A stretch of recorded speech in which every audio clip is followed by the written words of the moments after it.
Whereas the President of the Republic of Uganda has, under Article 1012 of the Constitution, indicated to the Speaker of Parliament his wish to address Parliament and the nation on the national budget for the financial year 2021-2022.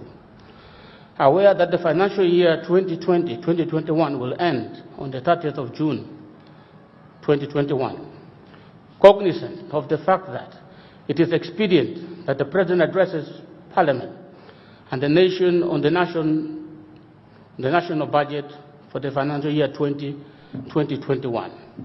Now, therefore, in exercise of the powers conferred upon the Speaker by Clause 4A of Article 94 of the Constitution, Rules 17 and 25(1) of the Rules of Procedure of Parliament, I hereby proclaim that the Parliament shall sit at Kololo Independence Grounds on Thursday, 10th day of June 2021 at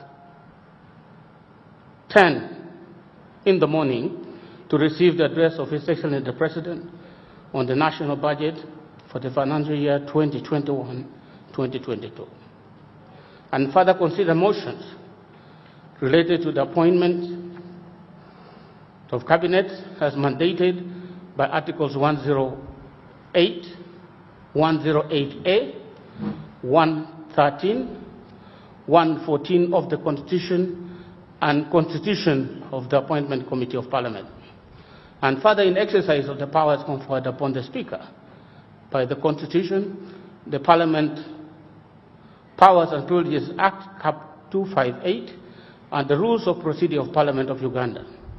It is hereby proclaimed and declared that the said Kololo Independence Ground be the precincts of Parliament for the aforementioned purposes. Given under my hand at Parliament House, Kampala, this 27th day of May 2021. Jacob L. Olanya, Speaker of Parliament. Item number 3 on the order paper, communication from the Chair. Honourable members, I welcome you to this third sitting of the first session of the 11th Parliament. You will recall that during the second sitting on 4th June 2021, where we received the State of the Nation address by His Excellency the President, I informed you that while this House would be adjourned to the 10th of June 2021 for the budget speech, in the likely event that the urgency to convene a sitting arose, you would be notified accordingly, and indeed, the urgency has arisen, hence this morning's sitting. I received communication from the President on the 8th of June 2021 on the appointment of members of the Cabinet. Articles 113(1) and 114(1) of the Constitution of the Republic of Uganda, 1995, mandate this House to approve presidential appointees to the Cabinet. The appointees for the positions of Vice President and Prime Minister will be approved by this Parliament through a simple majority pursuant to Article 1082 and 108A(1) of the Constitution of the Republic of Uganda. The Appointment Committee will approve the rest of the appointees to Cabinet. This implies the urgency of this House to duly constitute the Appointment Committee in line with Rule 161 and 168 of our Rules of Procedure. The purpose of this sitting, therefore, is to constitute the Appointment Committee,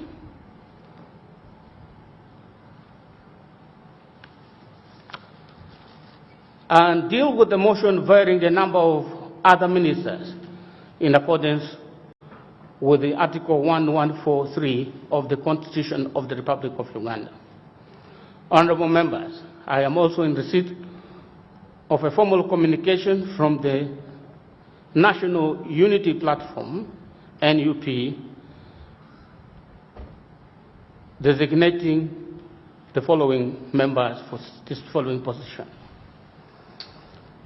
The Honorable Matthias Mpuga, MP Nyendo Mukungwe constituency, as the leader of the opposition in Parliament.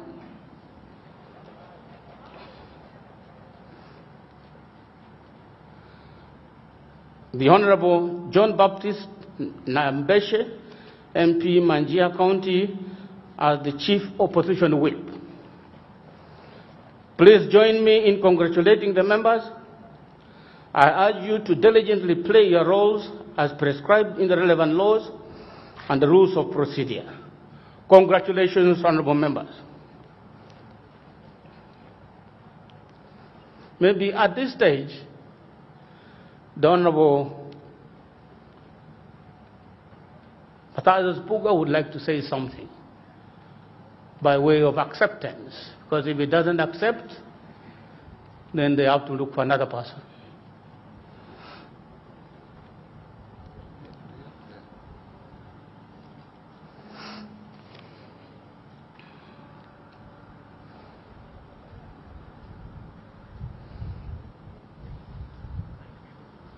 Thank you, Right Honourable Speaker.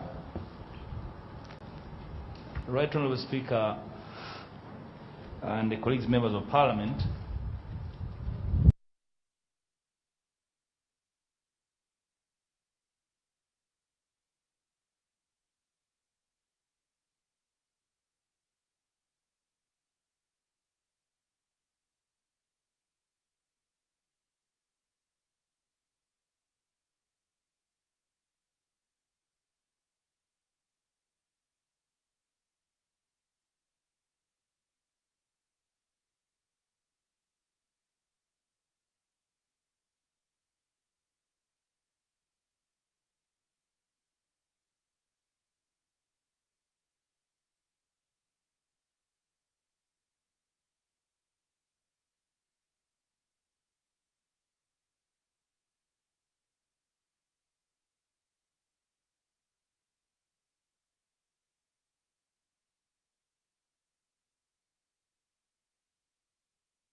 Pick of the day on UBC, brought to you by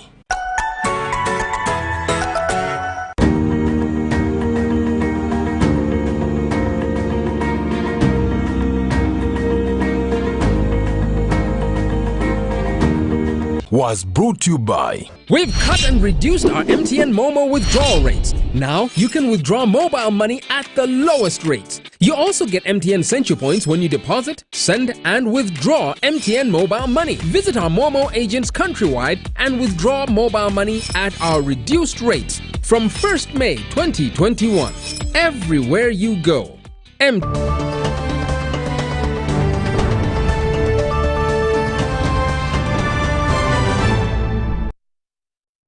You offered at your appointment that the theme of your leadership will be accountability and service. Right Honourable Speaker, that is my position. It should be the position of this House, to which I will be the robe, Right Honourable Speaker. And I promise friends, comrades here in Parliament that I will offer leadership that far to ensure that our mandate to work on the challenges and the opportunities of our colony peoples are fulfilled without fear or favor or contradiction. And the team on your left, Right Honourable Speaker, is that zealous to do that job, just that job, Right Honourable Speaker. We look forward to harmonious working relations with comrades up on the right of the House, because at the end of the day, we are the House of Parliament, a house of the people's consensus. And we are here to legislate the people's consensus, Right Honourable Speaker. I will be at the service of the House. I thank you. Thank you very much, Honourable Nambeshe. The leader of the opposition has spoken, so as Chief Opposition Whip, you don't have much to say. except to accept. Proceed. Thank you, Right Honorable Speaker. In equal measure, allow me send my congratulatory message to you. Mr. Speaker, mine is also to appreciate my party National Unity Platform and consent to the appointment to this office of Chief Opposition Whip. But also, Mr. Speaker, to pledge total commitment to work collaboratively with the other whips of the parties that form opposition of the 11th Parliament to discharge my roles and functions as stipulated in the laws and the rules of procedure. I thank you. Thank you very much. As we embark on this morning leg of the sitting, please note that later in this afternoon, the House will receive the budget speech for the financial year 2021-2022. Honorable members, the record should be corrected from my communication. The statement that I received communication from HE, the President, on the 8th of June 2021 on the appointment of members of the Cabinet. This particular paragraph has not been improved upon. It was drafted in anticipation. I have not yet received any letter from the President, so let the records correct that. Secondly, on the appointment committee composition, we have worked out the matrix and we find that the number exceeds the required number for this committee by 5.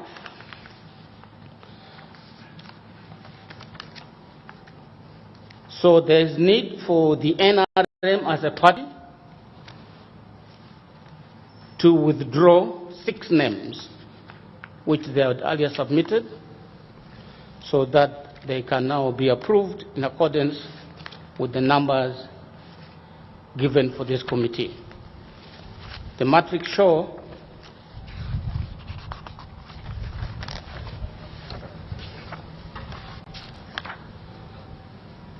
that NRM will present 16 members, the 17th being the chair of the appointment committee.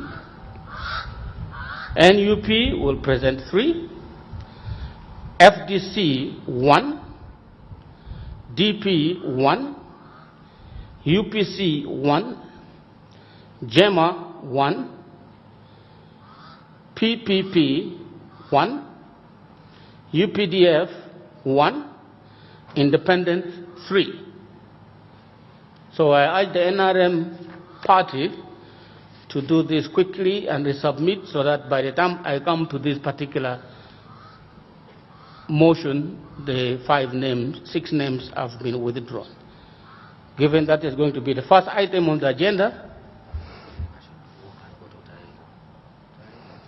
I might have to adjust the order paper to accommodate, to give time to the NRM party to make these alterations. So I'll alter the order paper as follows. Item 7 shall become item 1. And I've received communications from the President, given that this matter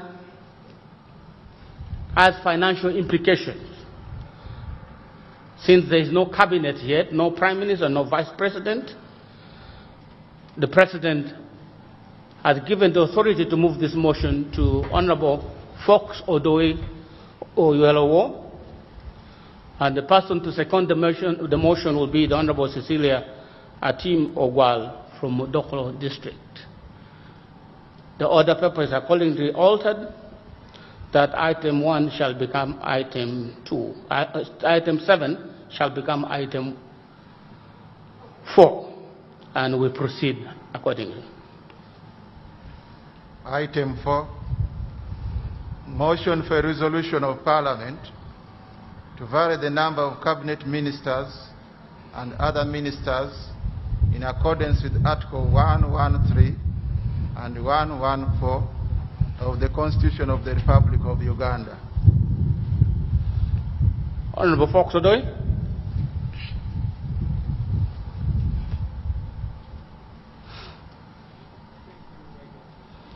Microphone. Thank you very much, Right Honorable Speaker. Right Honorable Speaker, I write for the resolution of Parliament to vary the total number of cabinet ministers and other ministers under Articles 113, Clause 2. Hello? Point of order? Procedure? Yeah. Right Honorable Speaker. On what matter do you write? A matter of privilege No. that has suddenly occurred that I want to bring to your attention. Please proceed. Yeah, thank you, Right Honorable Speaker. My name is Dr. Batua Timothy Lusala, Member of Parliament, Jinja West Constituency, on the FDC ticket. Right Honorable Speaker, I seek leave to interrupt the motion on a matter of privilege that has suddenly occurred that I want to address under Rule 112, leave of absence. Right Honorable Speaker, this rule dictates to us that every member shall attend the sittings of the House unless leave of absence has been granted to him or her by the Speaker. Right Honorable Speaker, as I speak right now, a very good number of us, especially from the opposition side, are being held at the gate, knowing that you've just proclaimed that where we are is actually Parliament. I therefore see no reason as to why SFC decides to use their eyes to know who has COVID and who has no COVID, to deny the members who are out there at the gate, honorable members of Parliament, to get in here and join us. When I look at my back, I see so many seats, which convinces me that you rightfully expected all of us to come and come in big numbers.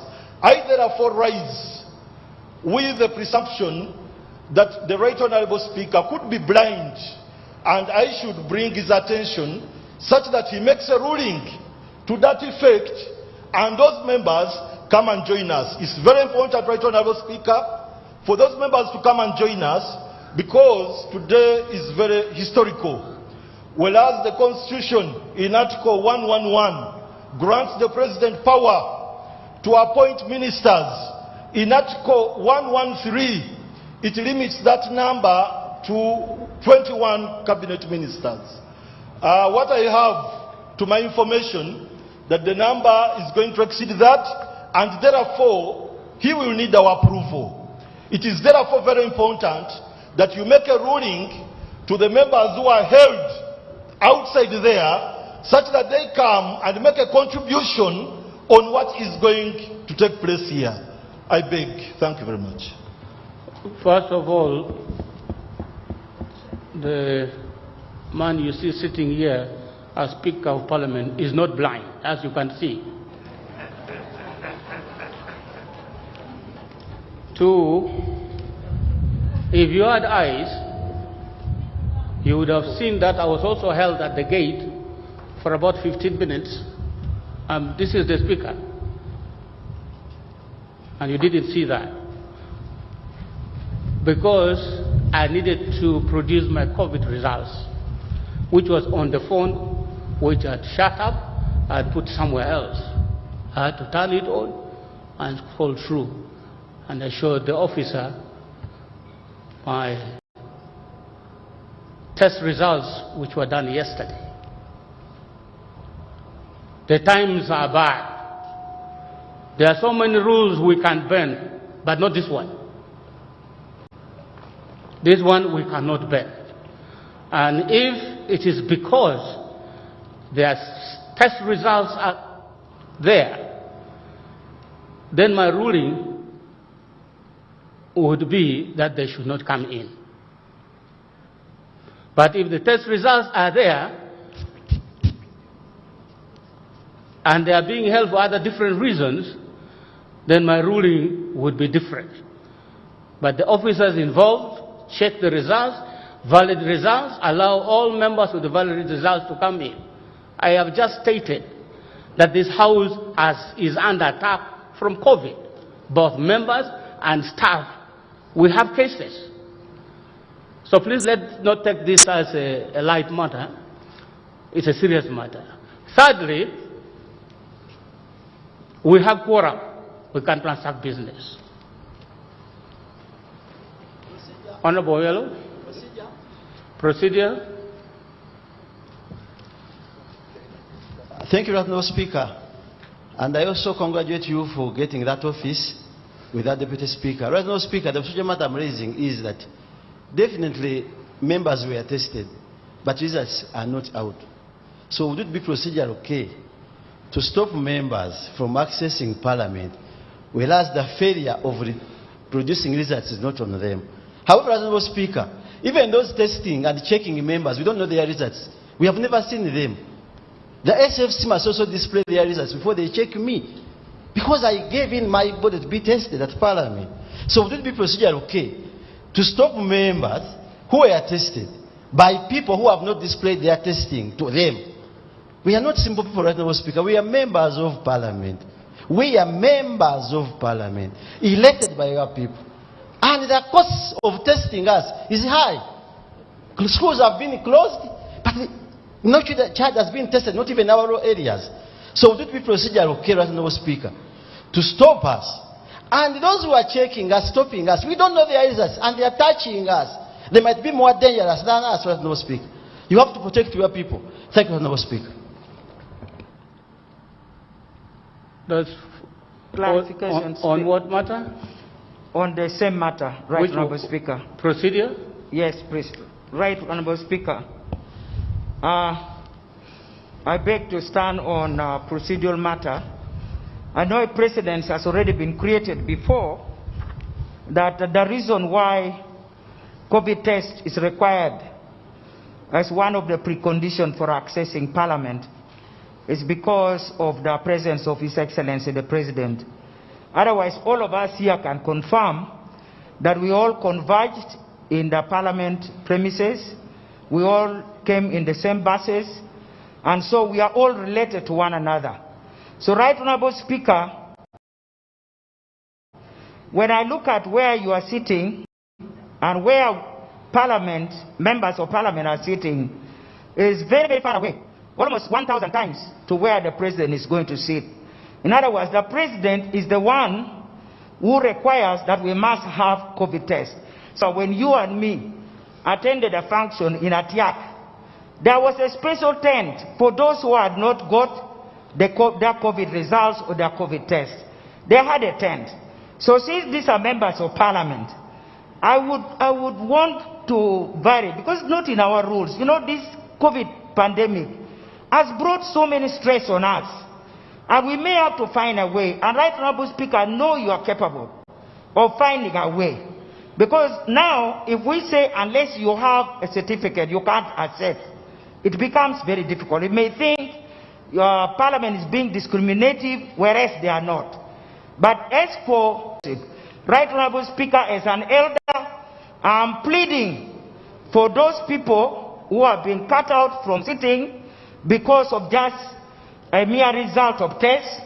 And even mine came just a few minutes ago. And which means I think we need to consider so that we all move in one spirit. I beg to present. Order. Thank you very much, Right Honorable Speaker. I rise on a point of order. First, allow me to appreciate my senior and my mother, Honorable Cecilia Ogwal.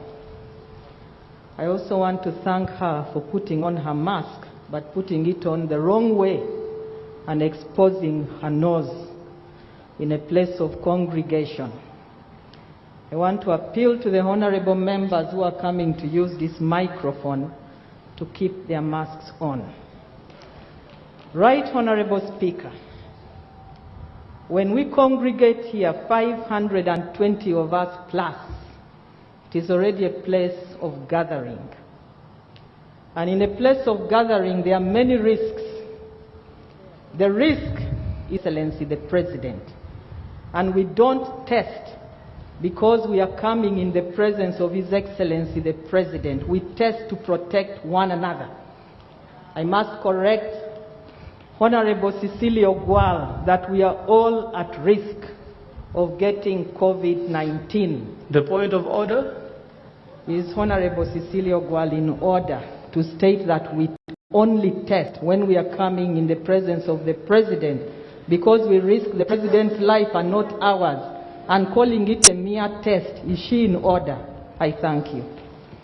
No, these tests are very important because when we congregate, there are high possibilities that if one of us is infected, then we'll carry to their families and all the other people around them.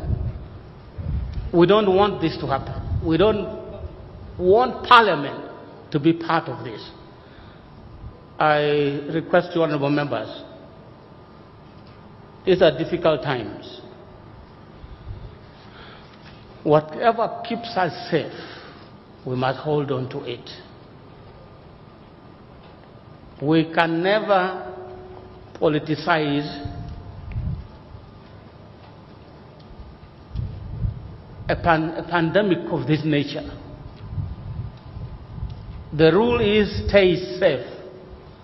And if there's any indication that something might go wrong as a result of people gathering together, people whose status are not known, that creates the problem that we are trying to avoid here.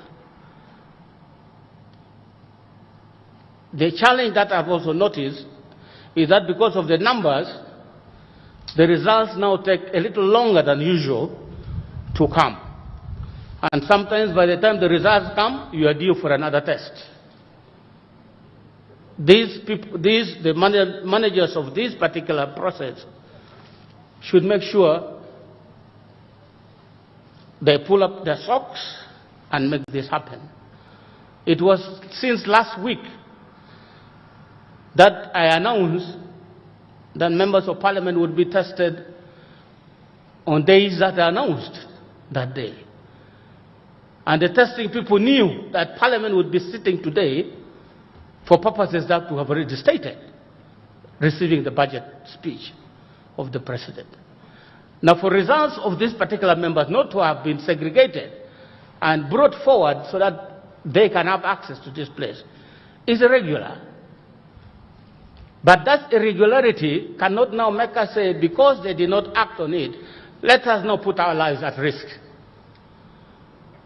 It might not make sense. I've just stated for you, Mike, my own case as Speaker. They did not allow me until I produced the results. They didn't allow me. And they were firm. The guy did not even salute me before I showed my thing. After that, he saluted me. And I understand what he was doing. So please, let's come together on this and find a way that will not make us anxious. The Honorable Cecilia Wall has proposed that I create a tent for those who don't have results. Where do I create that tent now at this moment? Do I order some people to come in front, others to sit back, the ones who have no results? Would that be reasonable? Are you sure? Can somebody check this up and see if it is feasible? Clerk? Is it feasible?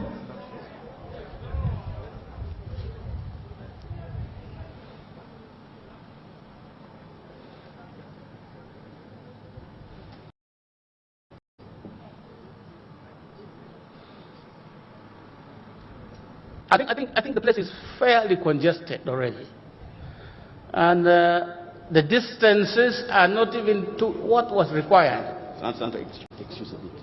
Right Honorable Speaker. Yes. This is possible. On the day of the voting, which we call a vote here, there are members whose results were not ready. But there are also members who had been denied. I don't want to give the names. But they were identified and they were taken somewhere there. They had created a tent. So the same approach can also apply for this case. It's not something that we're inventing. It has ever happened. Thank you. Another tent outside this one?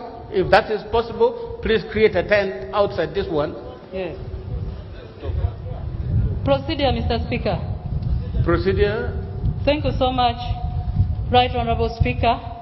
Allow me to add my voice also congratulating you and your deputy for assuming that chair. Right Honorable Speaker, we have members, more especially from the opposition side, who even last time during the State of the Nation address did not receive their results.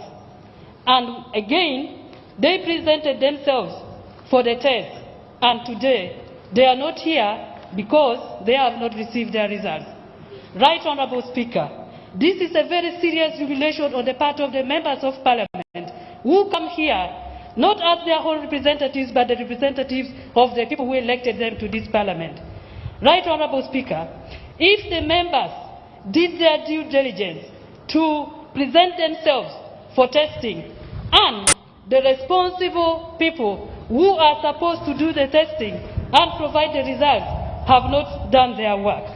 Right Honorable Speaker, you are the head of this institution of Parliament. Members have already complied. They have done their test. I would like to know whether it will not be procedurally right for you to use your office to make sure and demand that members who tested for their results ever since last week during the State of Nation address and even now, their results should be given to them so that they access these chambers. Right Honorable Speaker, allow me also to add my voice that during the first sitting when we were electing you in the chair and your deputy, we had a separate tent for members who had cases. Right Honorable Speaker, it's really very bad for a member of Parliament to do his or her part and then to be stopped from the gate. I urge that. I move a motion that you provide for these members who are out a separate tent so that they are part of this very historical moment that we are having as Parliament of Uganda because it's not their fault. I beg to submit. Procedure, Honorable. Now raising a motion for the Speaker to create a tent. Is that motion seconded? Further procedure, Right Honorable Speaker. Yes, procedure. Right Honorable Speaker. Right Honorable Speaker, I'm on the one with the microphone. Right Honorable Speaker, you rightly guided the House that we are not in normal times. I'm sure everybody knows this. The situation we are facing has nothing to do with which political party. Every human being is under attack. The concerns of members affect both sides of the House. I'm sure there are colleagues from the opposition who are affected by the delay of the results as well as the government side. You've guided that if people are being denied access as a result of having no results, your ruling has been given. It is clear. Everybody must have the results. If they are being denied as a result of the inefficiency in processing the results, you have also given your ruling. Is it procedurally right to continue this filibustering and delaying the House's business? I pray, Right Honorable Speaker, that your ruling stands and the House of the business proceeds. I submit. Order, Honorable Speaker. Honorable members. Further procedure, Mr. Speaker. Honorable members, please. Please. Yeah, Right Honorable Please, Speaker. Honorable, please. Please.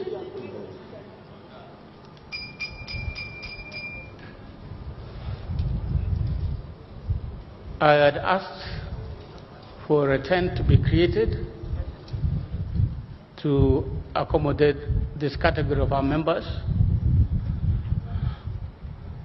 But also, as you stand here, your results might be coming in at any time. I got mine on phone when I was coming this way. I left home without it.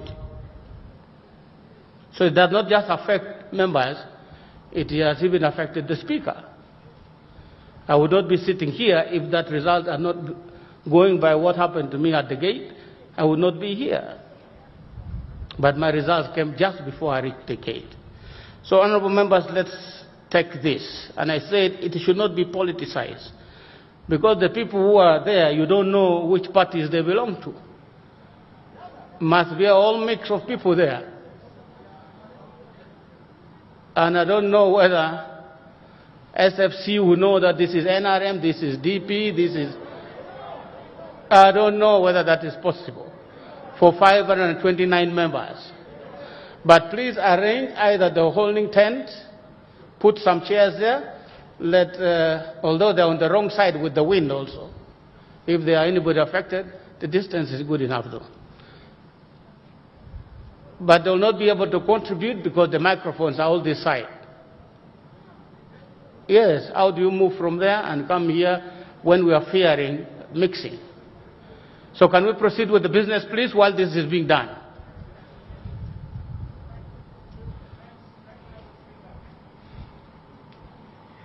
Right, Honorable Speaker, allow me to record my appreciation for the decision you have taken just now. But I also believe that with the technicians here, we can arrange a similar unit like this to be put there for them. Thank you so much, Right Honorable Speaker. Welcome. Please proceed. Yeah, Right Honorable Speaker, allow me withdraw the statement that I made, that the Speaker is blind, or the Speaker was blind, and allow me bring it to your attention. Honorable member, please. No, I know I am not blind, so I cannot be offended by a statement like that. There's another aspect to this matter of privilege. When I was at the Parliament, the fact is... Honorable member, you raised your matter, we have governed on it, a decision has been taken. Please resume your seat, we proceed with the business. Thank you, Right Honorable. Oh, Musk. And you see, you have just violated one of the principles as well, taking with your nose in the microphone. Please resume your seat. Yes, Honorable Doy, Fox or Yellow. Thank you very much, Right Honorable Speaker.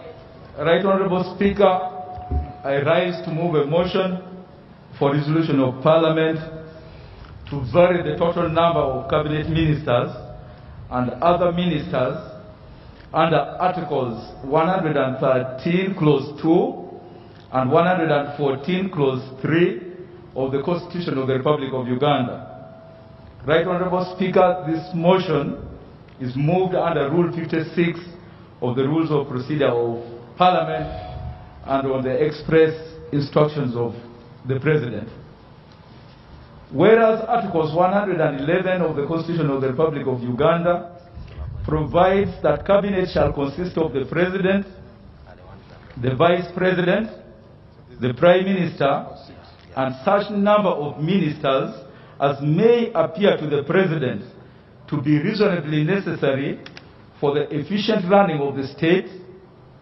And whereas Article 111, Clause 2 of the Constitution of the Republic of Uganda, Cabinet is mandated to determine, formulate, and implement the policy of the government and to perform such other functions conferred by the Constitution or any other law, aware that under Articles 113 Clause 1 and 114 Clause 1, 114 Clause 3 of the Constitution of the Republic of Uganda, Cabinet ministers and other ministers appointed by the President with the approval of Parliament, noting that under Article 113 Clause 2 and Article 114 Clause 3 of the Constitution of the Republic of Uganda, the number of cabinet ministers and other ministers shall not exceed 21 except with the approval of Parliament. Further noting that on the 14th day of August 2020, a motion was moved and supported by, among others, the Honorable Atim Ogwal Cecilia Barbara, which was overwhelmingly supported and approved by the Parliament, to include elders as a special interest group, realizing that for the efficient running of the state, His Excellency the President has determined that there's a need to increase the total number of cabinet ministers and the total number of other ministers. Now, therefore, be it resolved by Parliament that, 1, the total number of cabinet ministers provided for under Article 113, Clause 2, be increased from 21 to 30. And 2, the total number of other ministers provided for under Article 114, Clause 3, be increased from 21 to 50. Right Honorable Speaker, this motion is moved by Fox Odoy Oyuelo, Member of Parliament, West Badama North East, and seconded by the Honorable Atim Ogwal Cecilia Barbara. I beg to move. Motion. Is the motion seconded? Is the motion seconded? Can I deal with the secondment? Who is seconding the motion?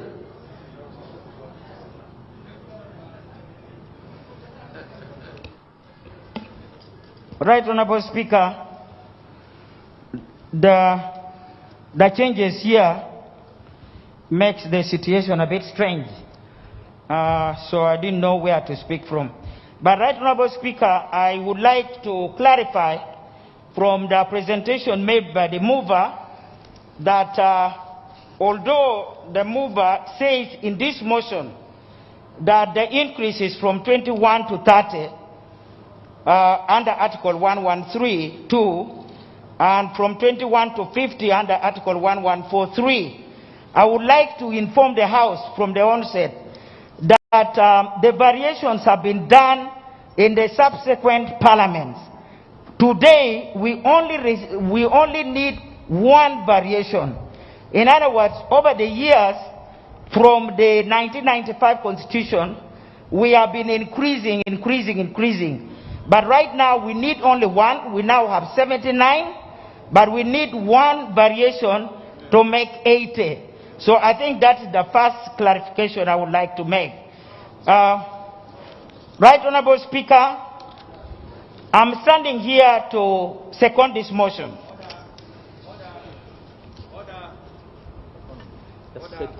The rest of it we shall deal with. Order. Order. Negotiation on points of order are not required.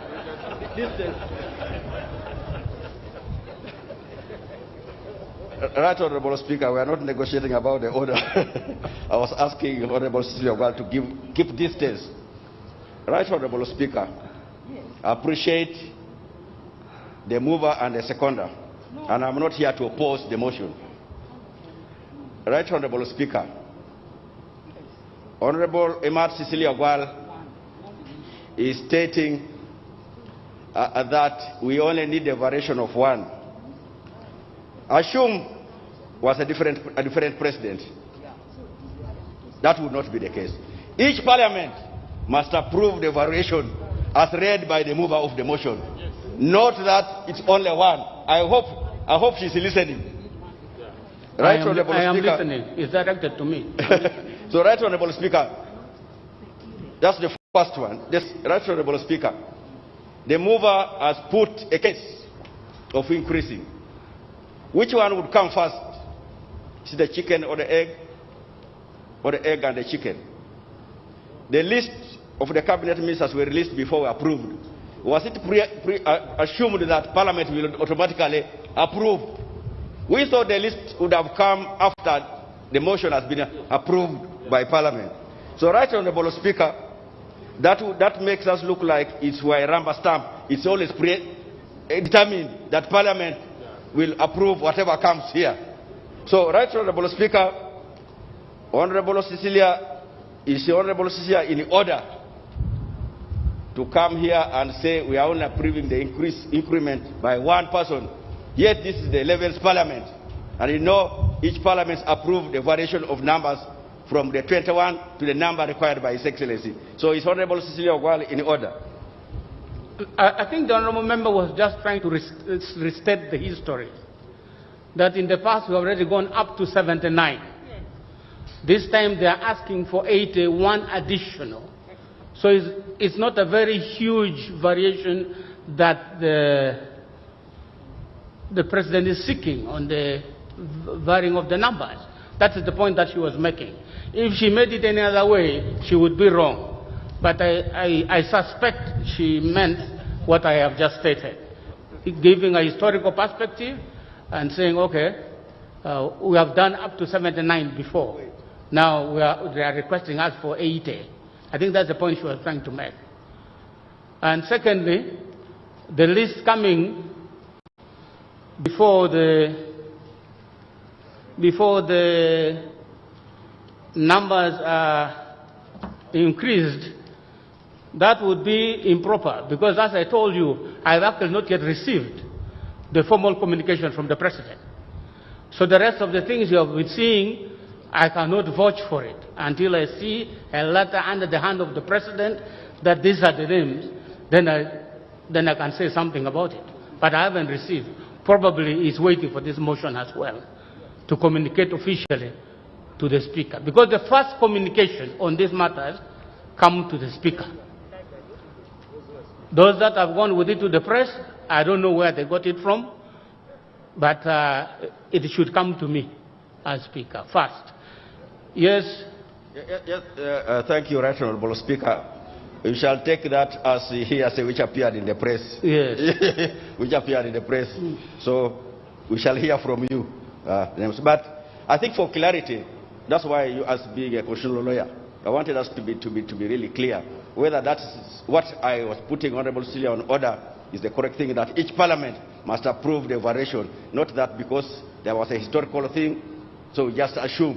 So I just needed clarity for me to be very clear in the future that when we are here in the 12th Parliament, we don't make the same mistake. Thank you, Right Honourable Speaker. Yeah, the extension that was given by the 10th Parliament lapsed on the 12th of May. It's not there anymore. This is a new approval being sought for varying the numbers. Yes, Honourable. Right, Honourable Speaker. I made that clarification because I knew that there are many members like Honourable Elijah who probably have not been following. So what I'm asking now is that we only need just one extra addition to the 79 which have thus far been approved. So that's why, Right Honourable Speaker, I stand here to second the motion, and I think I will be able to justify after the mover has already done his justification. Thank you. There was a procedural matter from the member for Kilak. There was a procedural matter, and you know procedure takes precedence.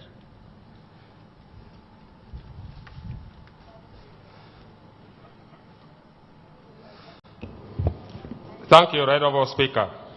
Right Honourable Speaker, the procedural matters I wanted to raise, it was already alluded to by Honourable Cooper, is that His Excellency the President came up with the list of members of Parliament, whereby you clarified on, and I wanted to find out if it is procedurally right for members of Parliament to verify and do the approval after when the President has already given the list. No, that was a procedural matter. And I am grateful that you did the clarification. Thank you very much. Order, and then we proceed, members. Thank you, Right Honourable Speaker. Right Honourable Speaker, you did make a ruling and in affirmation of what I had raised. So is the Honourable Cecilia Ogwal in order to say I was not listening, I was not following, yet you have made a ruling in confirming what I was saying here. Is she in order?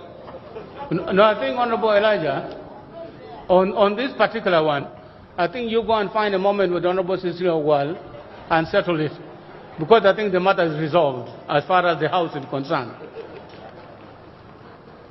Yes, Honorable. Has she finished? The seconder has finished? Right Honorable Speaker, the motion was seconded. The motion was seconded, but you see the way you have proceeded does not require any more presentation. Because when I asked for secondment, the seconder spoke to the motion. Right Honorable Speaker, we shall seek your guidance. I think the motion is moved, seconded, and is duly before the House. Can I proceed to propose the question for debate? Yes. Is that okay? I think it's clear enough. Yes.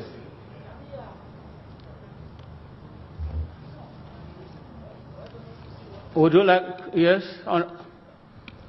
There are some of us who are dissenting on the motion, and we would like to give our position against the motion. We will debate. That's what I'm saying. Thank you, Honorable Speaker. I'm not going to put the question. I am going to propose the motion for debate. That's what I'm going to do, and that's how we proceed always. Okay? Let us now proceed. Now that I've noted that you have a dissenting opinion, you will speak. You will speak. Okay, can we proceed? Can I again, should I open it for debate? Then you wind up your debate, if you like. Most obliged, Your Right Honorable Speaker. You want to justify it?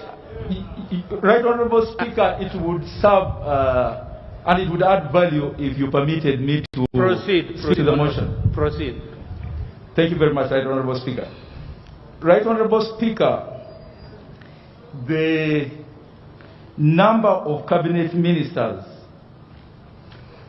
by constitution is a prerogative of the President. Article 111 provides that there shall be a cabinet, and the cabinet shall consist of the President, the Vice President, the Prime Minister, and such number of ministers as may appear to the President to be reasonably necessary for the efficient running of state.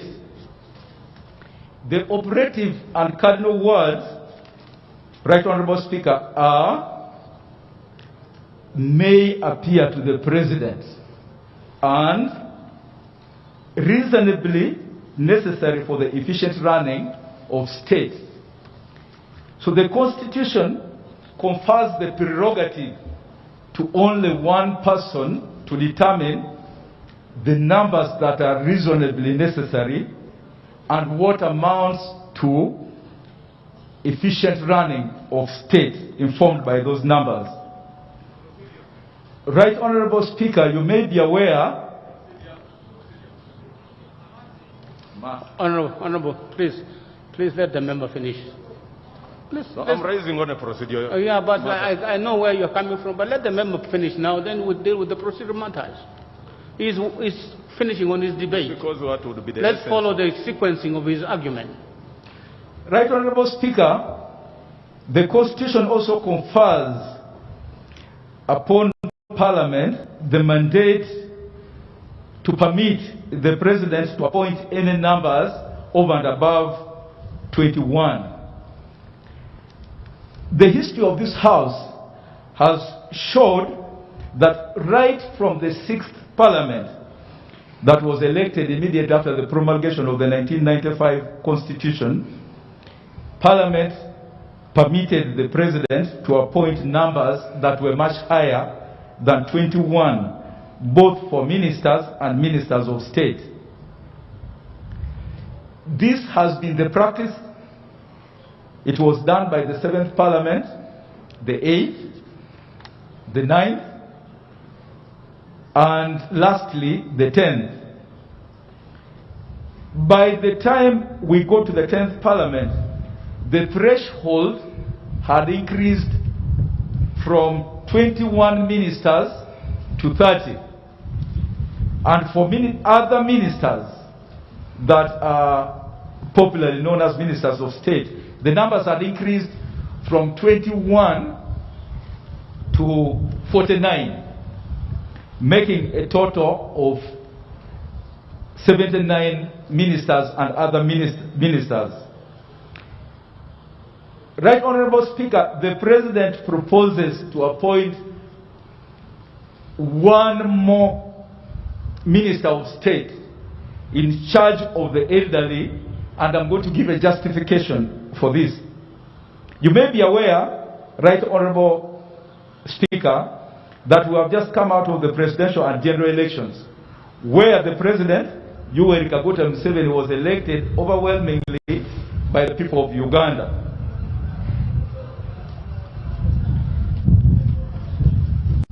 Right Honorable Speaker, the President presented his manifesto to the people of Uganda. He made commitments as he traversed the country. The President noted that Uganda still faces many challenges, and one of the challenges includes the increase of elderly persons. The life expectancy in Uganda now stands at 62. This was achieved in part and in great part due to the good policies of the national resistance movement that improved the standards of living across the country. These elderly persons face challenges. During the constitutional making process, the delegates were confronted by many proposals, and they did not consider the elderly persons as a special interest group necessary for representation at parliamentary level. The view of the NRM government is that this is a unique group that requires both representation in Parliament, and the 10th Parliament passed a resolution to include the elderly persons as a special interest group. By the time of the promulgation of the 1995 Constitution, Articles 113(2) and 114, Clause 3, restricted the number available to the President to appoint for both ministers and ministers of state to 21. The framers of the Constitution were alive to the fact that it would be necessary to vary this number. They included the provision that I referred to, 111. By 1995, the population of Uganda was 20 million. The current population of Uganda is over and above 45 million. In 1995, Uganda had only 39 districts. We have had a multiplicity of districts, municipalities, counties, and sub-counties ever since then. The view of the President is that there must be a per capita increase in the number of cabinet ministers to service effectively and the growth in our population. Right Honorable Speaker,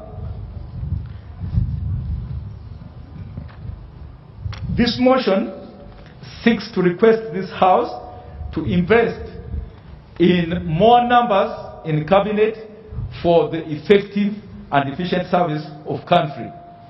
I beg to move that you do support, honorable colleagues, you do support this motion. I submit.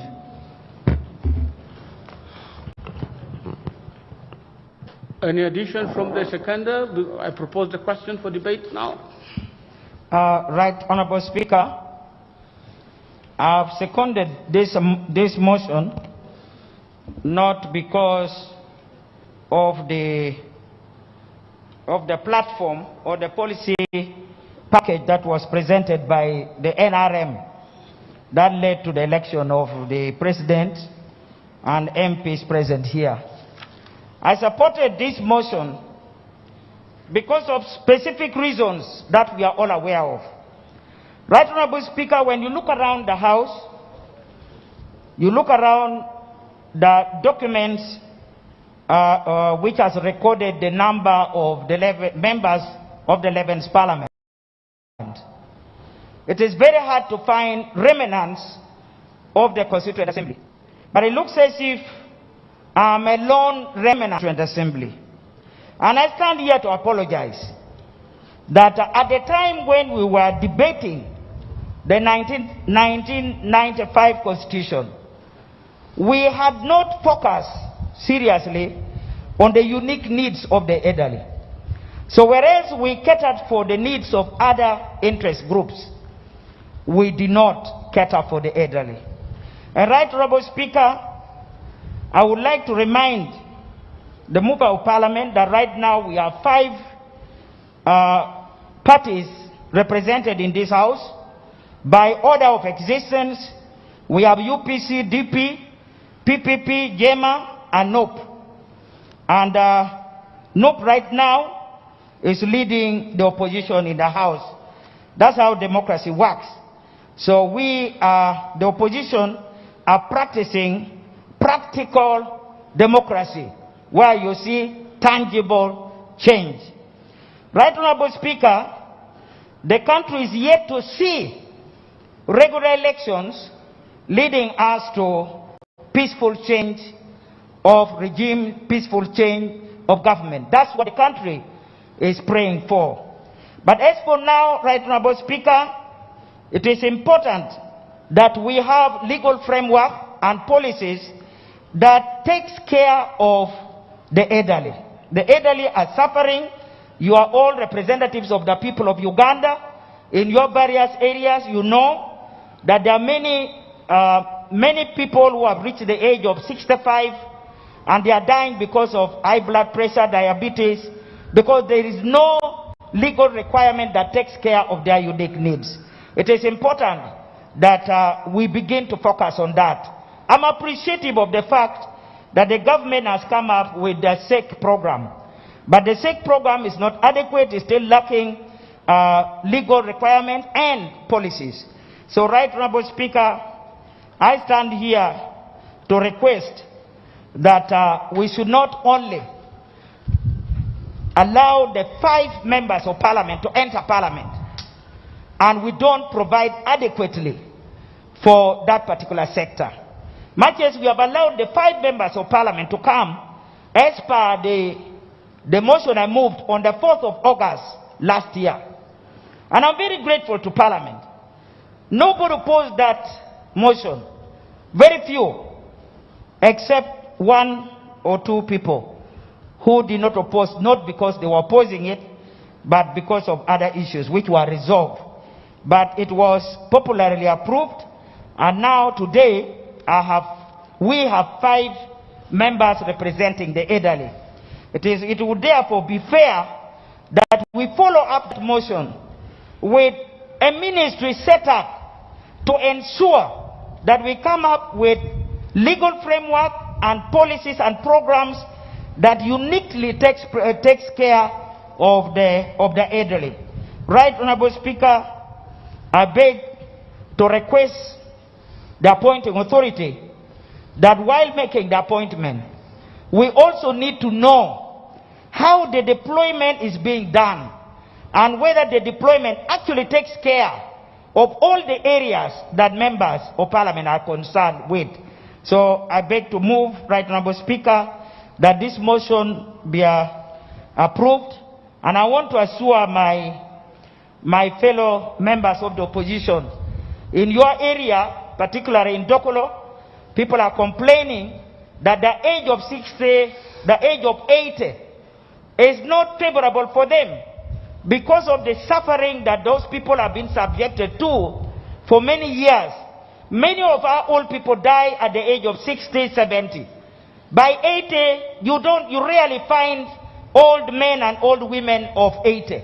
So they are requesting that the age be lowered to 60, and so that they can benefit from the SEG. And this is the voice of all the people across the country. So, Right Honourable Speaker, I beg for a popular support of this motion so that the elderly can be taken care of. I beg to submit. Thank you very much, honourable members. The question that I propose to you now for debate is for a resolution of Parliament to vary the number of cabinet ministers and other ministers in accordance with Article 113 and Article 114 of the Constitution of the Republic of Uganda. The specific request is to vary by 30 in the case of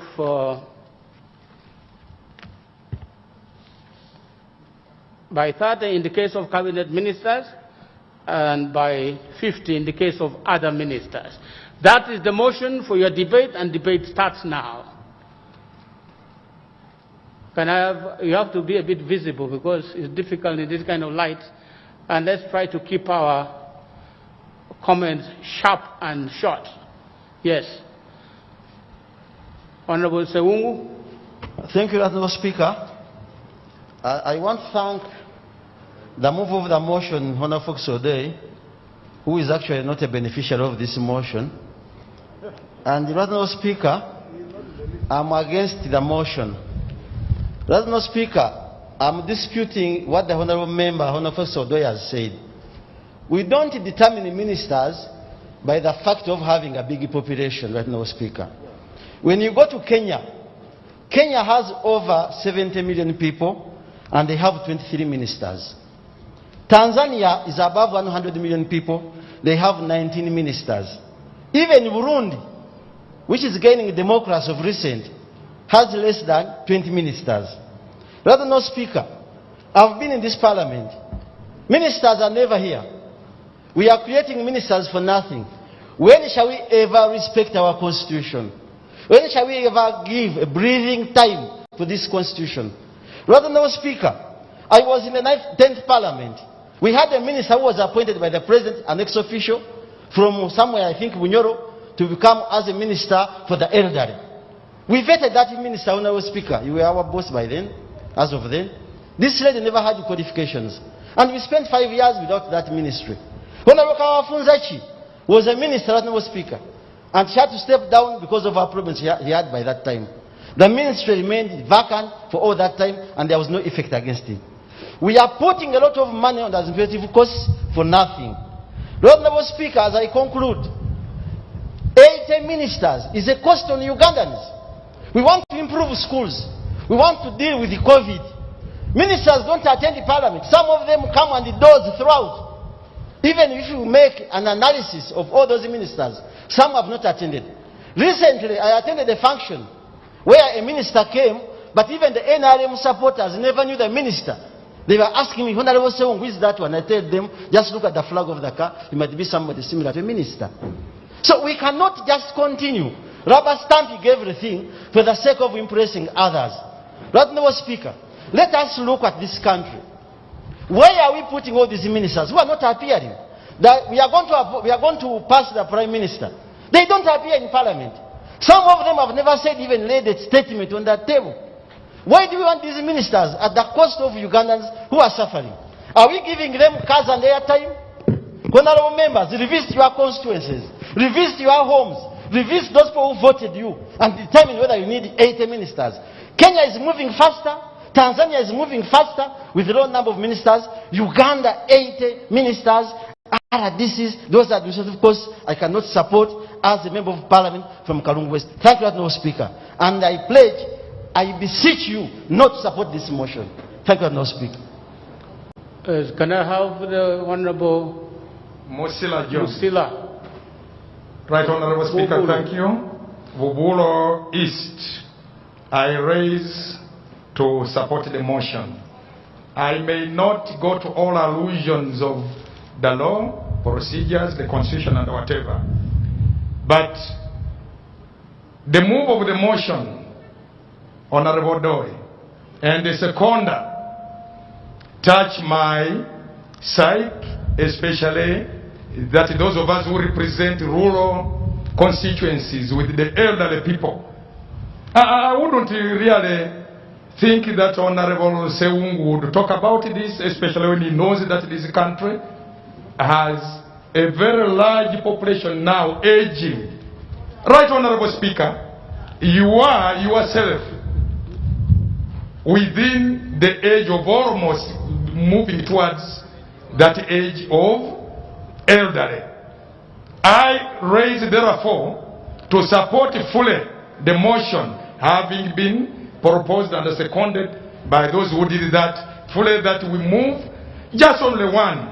In any case, Honorable Speaker, you have been in this parliament. I'm just new, this is my first time. You did it the other time. Why can't we do it today? And especially that is only one. Who knows in the future, I'm a Rastaman. Possibly we will have some Rastaman also appointed towards that kind of thing. I beg to move. Thank you, sir. Honorable Nabeshe. Thank you, Right Honorable Speaker. Right Honorable Speaker, as you recall, I had already rushed to the mic here to raise a procedural matter in the course of submission, or rather, when the move of the motion was still submitting. In his submission, he made justification for the motion by saying that the President, through his prerogative, has all the latitude to determine the number of ministers, oblivious of the Article 113, Clause 2, which gives, of the same Constitution of the Republic of Uganda of 1995. This Clause 2 gives immense powers to Parliament. If the President had the prerogative to decide, then this provision shouldn't have said shall not exceed 21, except with the approval of Parliament. And that's why the motion is in this House.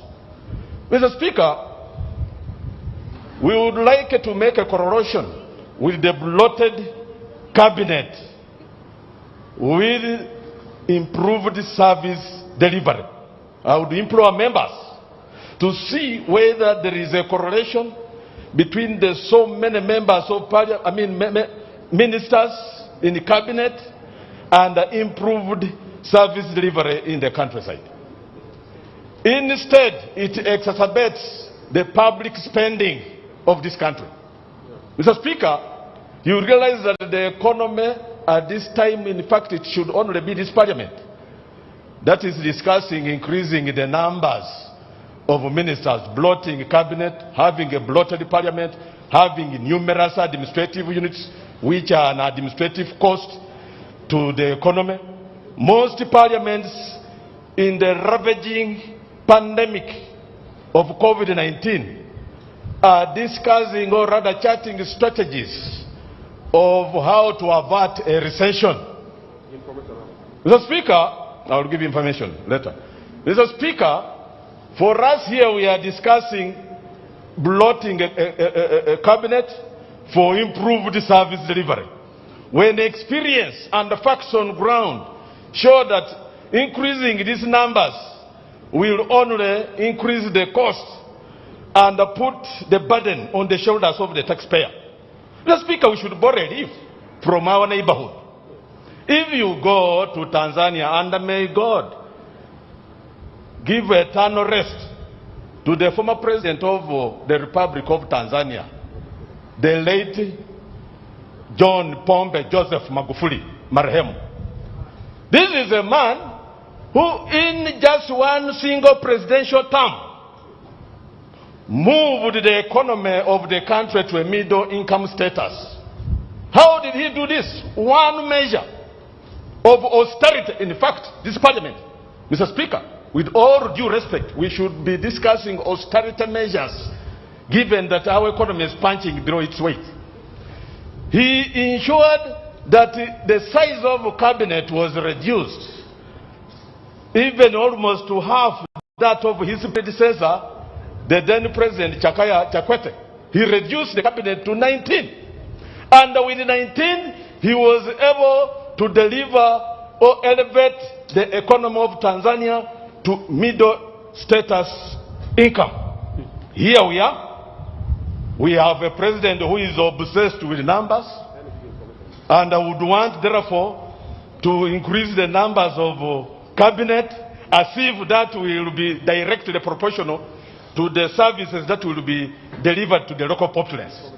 Mr. Speaker, to conclude, before I take information, These cabinet appointments, these ministerial appointments, are only a tool for patronage and political capital, because it virtually has little to do with service delivery to the Mwananchi. Mr. Speaker, okay, information. Point of order. Information, I've given information. Point of order. Point of order. Thank you very much, Right Honorable Speaker, and I want to thank the member holding the floor. I rise on the point of order to the effect that when the Constitution was drafted, the drafters gave a provision that Parliament can give authority to have the number valid, and the President has been requesting Parliament for every term. Right Honorable Speaker, there is statistical and scientific evidence to prove that the number of ministers and the political supervisors in the country has led to improvement of impact indicators when it comes to socio-economic transformation and service delivery. For instance, life expectancy at birth has improved from 43 years to 63. Mortality rates have declined. People below the poverty line have dropped from 56 about 20 years ago to 21%.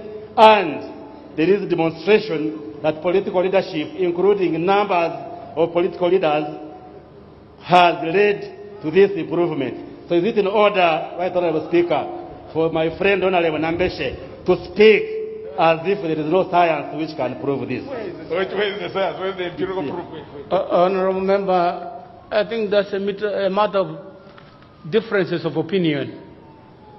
I could not rule the member out of order. That is his opinion, and that is yours.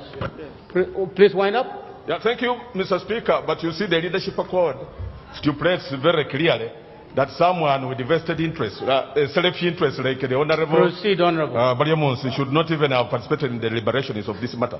But, Mr. Speaker, as I conclude, information. Honorable members, please, this is a very simple debate. Yes, let him finish, you'll speak.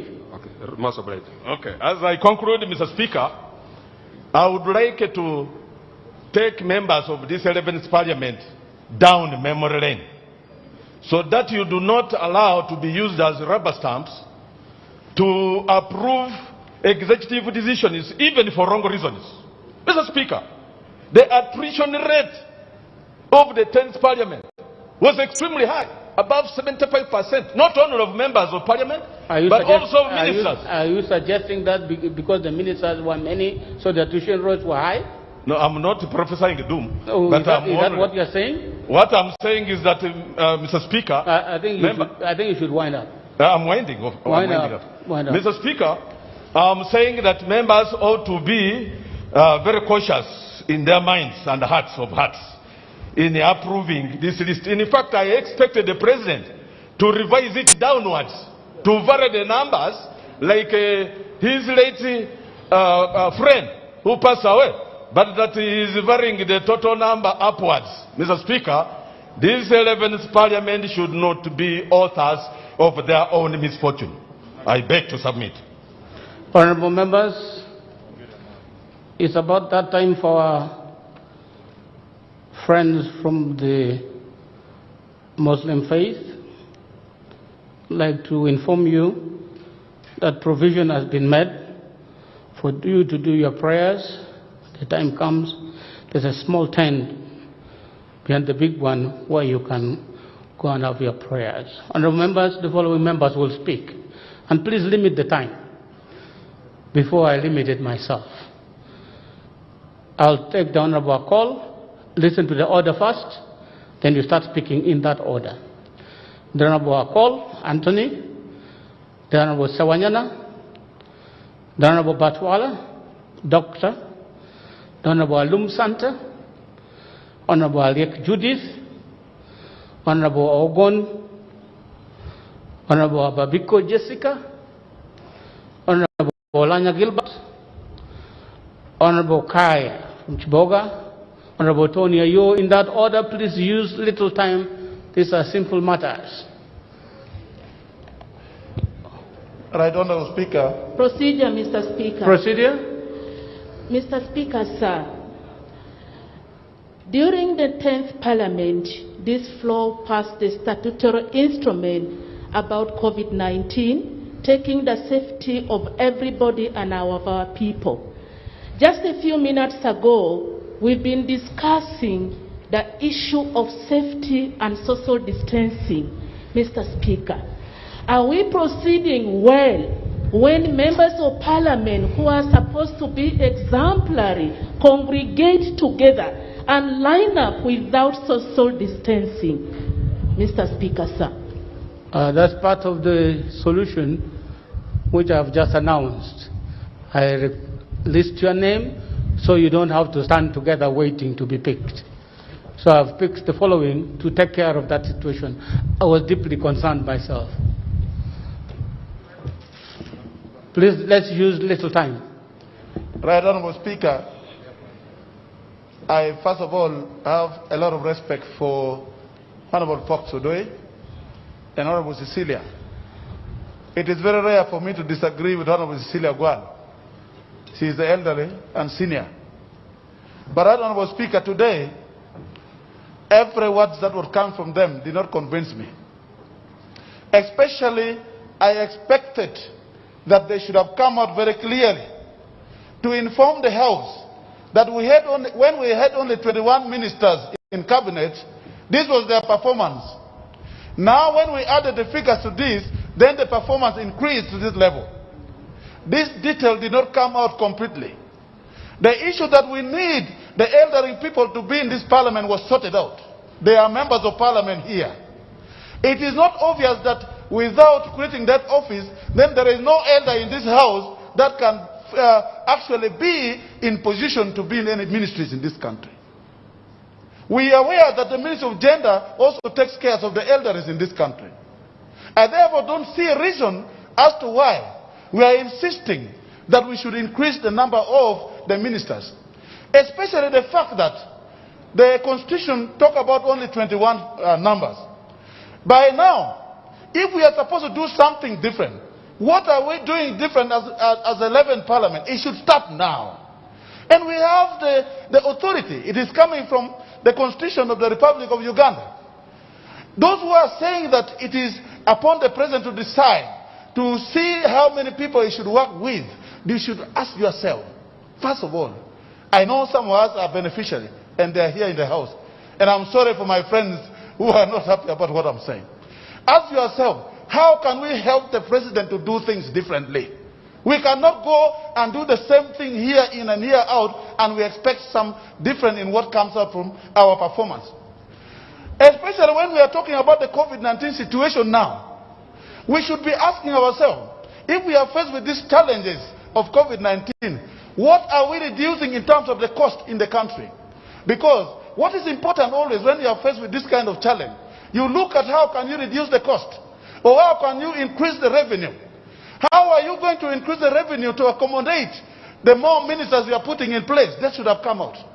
Now, if this is a problem we are facing, we should work to reduce the cost in the country. And it must start now, and it should be today. So that the rest of the country, people who are watching us should know that this 11th Parliament is doing something different from what used to be done. The issue should not be that it is a ritual that every time the Parliament comes, we should increase the number of ministers that comes to serve this nation. It has been stated here, and Right Honourable Speaker, I know you have been on record when you are sharing this House, where sometimes you adjourn the House when the ministers are not in the House. The business cannot continue. That will tell you clearly that the number of people that not actually transform to the performance of the people. In my language, Uyoma Paul Pegolot, many rats cannot do good work in building the houses. So we have it now. And it should start today so that the rest of the country see the 11th Parliament is serious and we are doing business differently. It is not business as usual. Thank you very much. Honorable Savanyana. Thank you, Right Honourable Speaker. I also join my voice to those voices before to congratulate you upon that office and your deputy. Only those who have been standing, isn't Right Honorable Speaker, I'm against that motion of increasing the ministers to 80 ministers in this country. Right Honorable Speaker, as we can see, everyone here is alluding to the fact that there is need to cost cut, and especially the costs that do go to the administration of this country. We are in the pandemic times. The country doesn't have enough money, as it has been sung by the president of this country.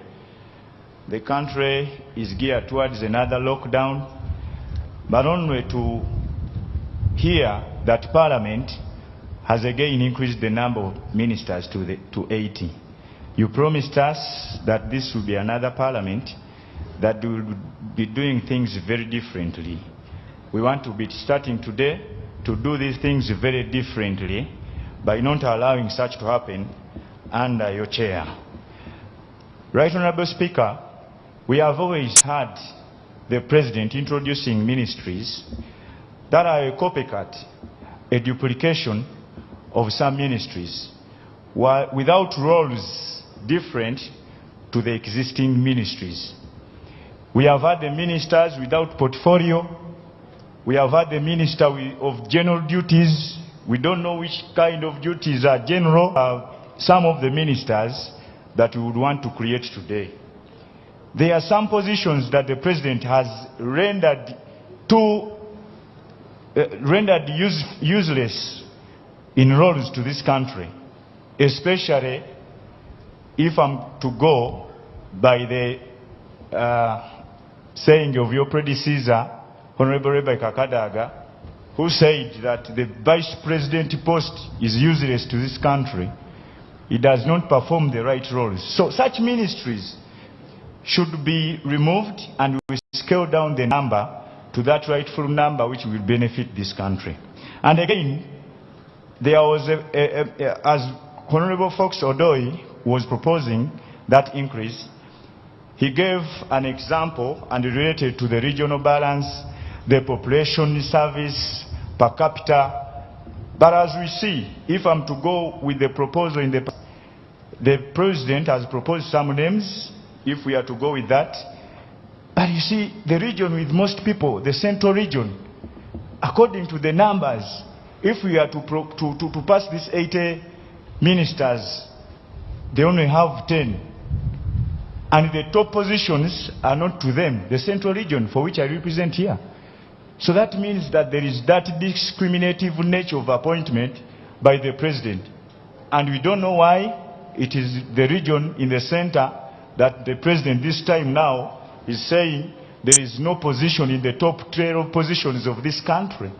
So, for some of us who came here to represent our people, we think that it is useless to have these 80 ministers or so.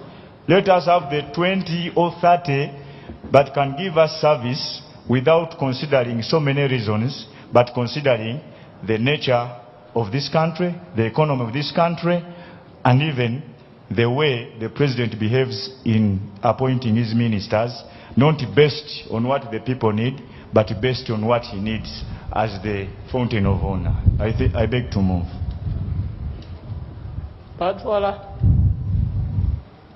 Yeah, thank you, Right Honorable Speaker.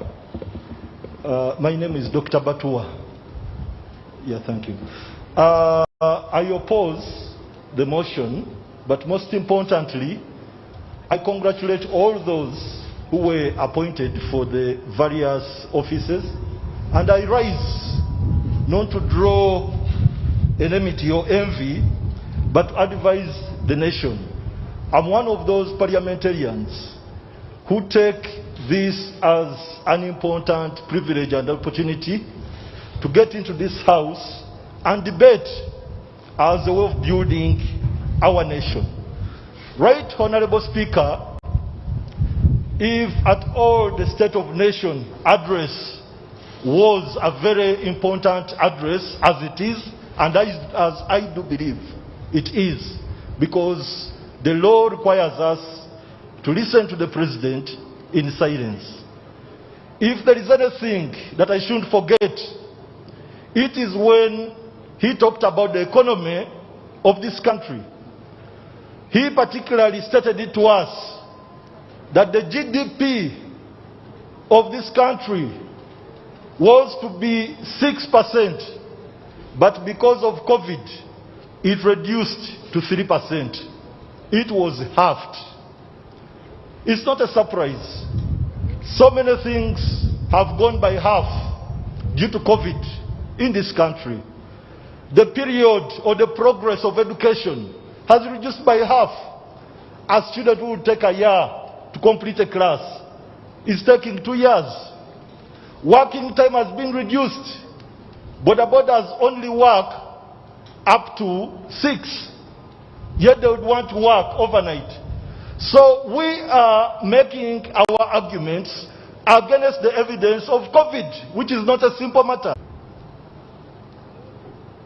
That we, at the moment, permit 21 cabinet ministers, as it is in the Constitution, Article 112, and the 21 state ministers, for such a period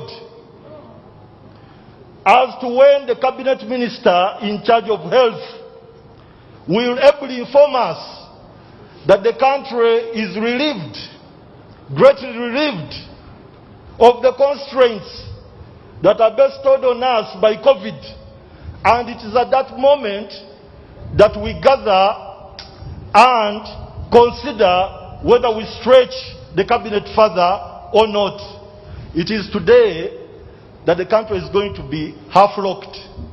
So meaning they will not even be able to execute work. People are not going to be allowed to cross from one district to another. But this is not permanent. It will be temporary. And it is at the discretion of the Minister of Health, of course with medical opinion, that we shall know when to handle this. Right Honorable Speaker, under Sub-Rule 4, an amendment shall not be permitted if, in the opinion of the Speaker, it substantially alters the principle of the question proposed. I'm overwhelmingly convinced that this amendment is not altering the question you put to the House, because I'm in agreement that yes, we should today pass ministers, but my amendment is on the number. 21 should pass, the rest should await the statement of the Minister of Health on COVID. I beg to move that motion.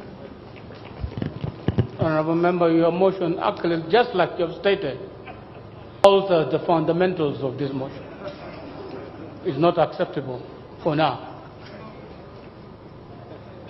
Honourable Alum Santa. Thank you, Right Honourable Speaker, and I also congratulate Honourable Alum Santa. I picked Honourable Alum Santa. Okay, sorry.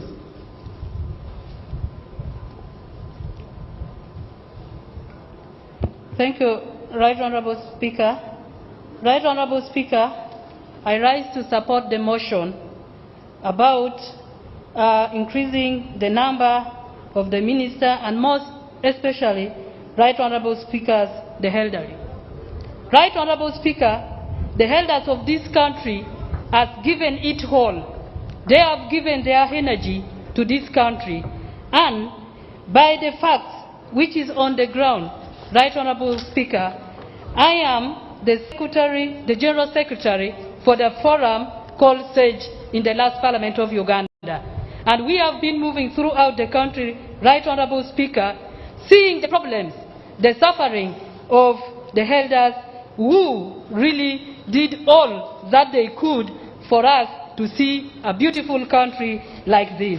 So, Right Honourable Speaker, allow me to note that the Constitution gives Parliament a mandate to permit the President to increase the number of ministers, which he feels is reasonable and necessary to efficient and effective running of the state. Right Honourable Speaker, the population of Uganda is increasing, and for that reason, only to increase the number by 1 from what we had in the last government, I think is not demanding too much.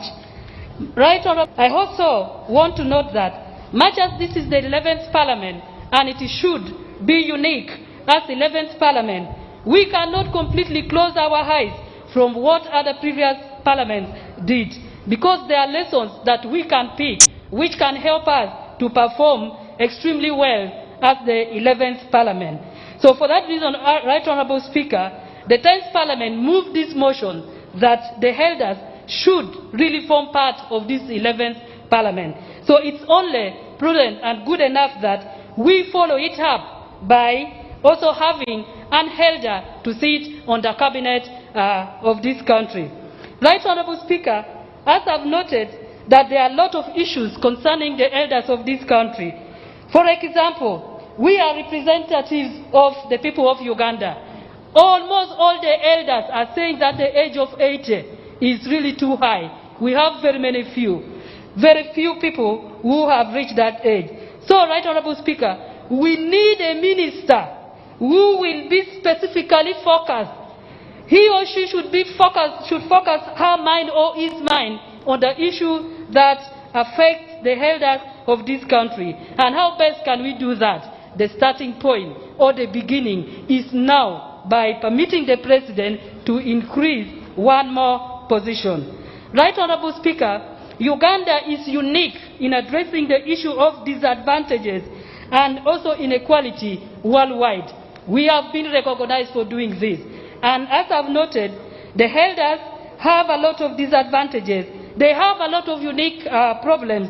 And if we allow or permit the President to increase the number of ministers by one, considering what we had in the last government, I think we shall help in addressing the issue that the Constitution demands us to address by addressing the problems that the elders of this country face.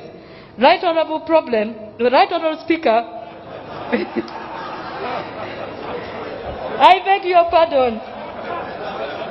Right Honourable Speaker, on the issue of the problems that the elders have.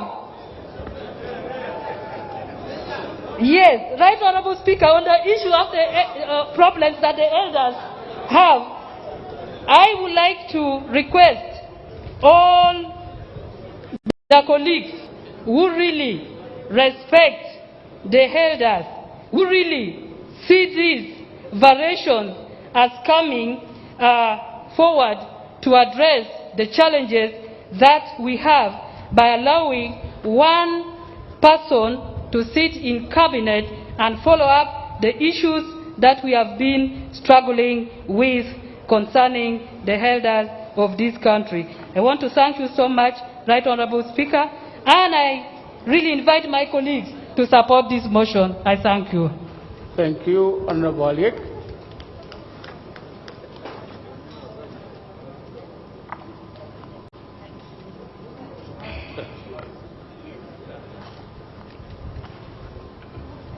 Thank you, Right Honourable Speaker, for giving me this opportunity to add my voice on the motion that has just been moved.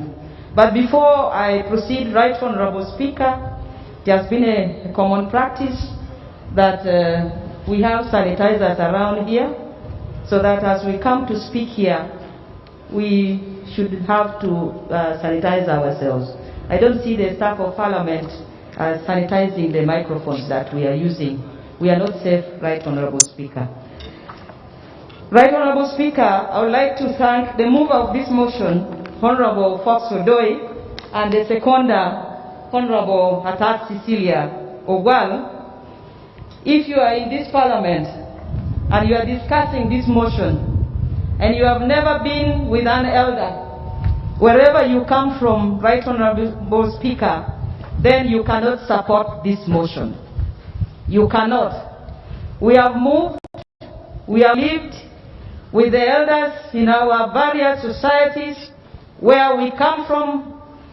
We have seen the situations where our elders live in. This is something that we should take at heart, because what we have seen and what we have experienced to the age that we are in right now, and we are aware that we are moving towards becoming elders in the near future, then we have to think twice about supporting this motion, Right Honorable Speaker. There should be a docket for the elderly, sincerely, in this country. The Minister of the Elderly should be in a position to advise on how to handle the elderly and should sit in the cabinet to address issues related to the elders in this country. Older people in Uganda have so far been forgotten for long. When you look at the budgets, even in our local governments, very little is allocated for our elderly people. Now, we have elders that have come in this parliament as representatives of the older persons in our communities. They are here. So we also need, we have other dockets like for youth, we have for women, we have... Now, what about the elders? They should have a voice in this country so that the life expectancy that I wish to reach, like you people, you want to reach probably 80 years old and more. Now life expectancy in Uganda is standing at 64 years. So any one of us here would not wish to end there. Now how do you reach there? How do you increase the life expectancy of the people of Uganda if we don't support the elders, if we don't support them? I support the argument that Atat Cecilia, Honorable Atimowal, has made on this floor, that even for the case of SAGE, that the government has been supporting our people with, we have been debating on this parliament, the age has been increased to 80 years, sincerely. Where will you get these people of 80 years?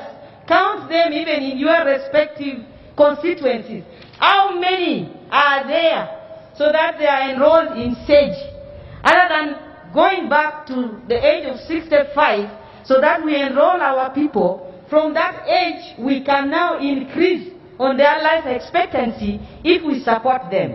Therefore, Right Honorable Speaker, we better support the elders before they become too old, or before we reach a point where we cannot see them alive. Right Honorable Speaker, I ask this Parliament, through your permission, Right Honorable, so that we just move a motion to support this motion, to approve this motion that has been brought by Honorable Fox today, so that we get a way of helping our elders in this country. I beg to submit. Thank you. Thank you. Silence, Honorable Ogun. Mr. Speaker, you'll allow me first to take time to congratulate you and your deputy upon the success in the elections. Before the elections, I had appetite to contest for speakership. But when I realized the kind of people I was going to race against, I decided to quietly back down. Right, Honorable Speaker, our economy is in a lockdown. Our pockets equally are in a lockdown. The workshops have been put in a lockdown. Travels abroad are now limited. The sports games have been halted. Houses of prayer have been asked to close down. The President has advised us even to pray at home because God is omnipresent. Right, Honorable Speaker, why do we need at this particular time to increase the number of ministers? We are only trying to increase the number of sirens on the roads. Our roads are still narrow. But, Mr. Speaker, I have seen people who are ministers. Maybe they are not well trained. they don't give an opportunity to other road users, and they push them over to the bush nearly. Is that what we want to see more of? No. Therefore, I would think that, Right Honourable Speaker, it is very important that because we are in a situation of lockdown, let us lock down this decision of trying to increase the numbers. Let us give it like some 5 years, a full term of Parliament. Then we can come back, reconsider, see whether it's necessary for us to increase the number. I say so with pain. I speak as though I'm a bishop, because the Holy Spirit is speaking in me. Right, Honourable Speaker, let us hold this decision of trying to increase the number of ministers. It should not be for a ritual. This Parliament should not be turned into a rubber of another kind. We are not here to stamp. We should speak, and speak for the people. If you went for a referendum right now, people of Uganda, whether they want more ministers or to reduce, I'm very sure they would tell us, reduce the numbers. You go to the schools, and there's a quagmire. Right Honourable Speaker, students today have been pushed back home because of COVID. After parents paying fees, just 1 week, they are saying you are going back home. Next time they will go back, they will say, pay again. That is the situation where we are. Do we need to increase the numbers? Do we need all these numbers? Is it for a ceremony? No. Therefore, Right Honourable Speaker, I'm pledging to commit myself to work with the few numbers, the lucky few. Even if you are 21, you'll be able to deliver. If I was given the opportunity to pick a few of the 80, I know my 21, based on what they do. But because it is the president, I don't want to talk about it. Right Honourable Speaker, therefore, I want to say I reject the motion. I do not support that wrong idea. I support the sentiments of this country that let us have a lean cabinet, but also in the future there might be need to consider downsizing in the size of this parliament. Look at the number of people from the wall to the wall, from the front to the back. There are too many. The economy is dosing, but we are over pumping it with responsibility. What are we doing? I reject this motion. I thank you, Right Honourable Speaker. Thank you, honourable members. If you look at your watches now, the budget speech is proceeding supposed to begin at 2. We are now after 1 o'clock. Can we limit it now and close by the names as stated before? Now I go to Honourable Ababiko, Honourable Lanya, Honourable Kaya, Honourable Tony Ayo, Honourable Tinka Simire, Honourable Abdul Katuntu. Please, can we do it quickly? Please limit the time. Limit the time. Thank you, Right Honourable Speaker, for this opportunity. I want to thank the mover of this motion. I am therefore here to second this motion. Right Honourable Speaker and colleagues, I want to appreciate the framers of our Constitution. They provided for the unseen. From 1995, this is now 2021. Time difference of 26 years. There are a lot of changes in terms of population, increasing demands, increasing number of members of parliament where we are seated here. And we have to work with cabinet members. We have many ministries. Right Honourable Speaker, if we want to adjust things, we have to start it from the primary level. Without adjusting the number of ministries, at this point it will not be fair. to talk about reducing the number of cabinet members. Right Honourable Speaker, therefore I want to thank the framers. Secondly, I want to thank His Excellency the President of the Republic of Uganda and those who are participating in the good governance. Our people are so happy because of the inclusive governance of this country. The inclusiveness has brought on board all special interest groups. You can name them, and that also includes our elders. I come from Adjournment district, Right Honourable Speaker. The first assignment my elders gave me is go to Parliament, present our challenges, discuss with the structures to provide solutions to their problems. Right Honourable Speaker, therefore we need that provision where we shall have a person designated to whom we can present our issues from our constituencies. Right Honourable Speaker, I want to thank all the members. We are here determining numbers. We are not determining individuals for positions. Right Honourable Speaker, therefore, to me it will not be fair for us to refer to poor performances as an attachment in determination of this motion.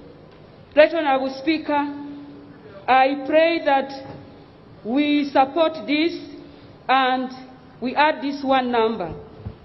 This to me is a response to our cry as persons with abilities. Right Honourable Speaker, we met His Excellency the President of the Republic of Uganda. We made a request that based on our uniqueness as persons with disabilities, merging us with elders will disadvantage us. Therefore, as we are debating this proposal, I know persons with disabilities and elders are receiving their response.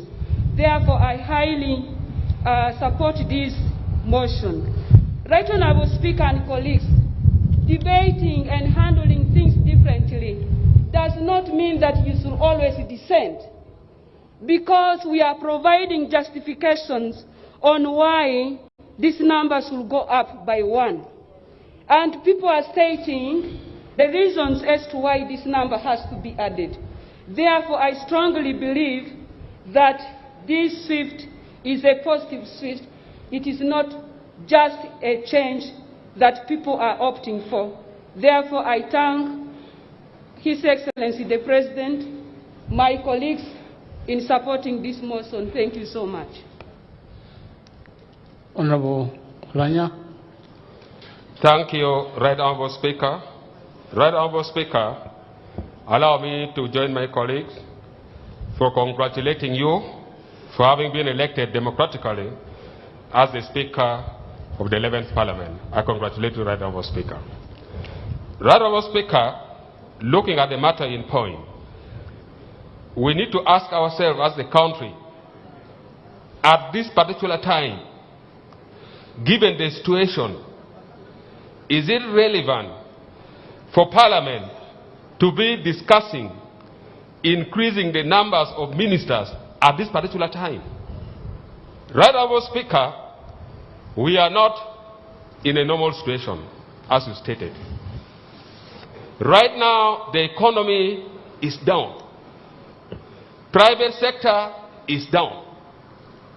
Right now, if you look at what is happening in the hospitals around the country, there are no oxygen cylinders. People are suffering, people are dying. But for us as members of Parliament, we are discussing varying the numbers of ministers. The cabinet ministers from 21 to 30, and the state ministers. Right Honourable Speaker, looking at this situation, let us try to be serious as members of Parliament. Somebody is talking of age. Right Honourable Speaker, if you look at the appointed ministers and those who serve in the 10th Parliament, age has already been catered for. Let me give you an example. Look at General Moses Sali. He has been in the cabinet all along. His Excellency the President He is there. Look at Tom Butime, among others. If we talk of age, I am telling you, I can confirm that 30% of our cabinet ministers, including the head of state, are elderly. Therefore, when we are reasoning, we should not think that the president may appoint someone who is elderly in that particular position. Elders are already been catered for. Right, Honorable Speaker, all those ministries that we have them, they come with budget. All those ministries, they come with budget, right, Honorable Speaker.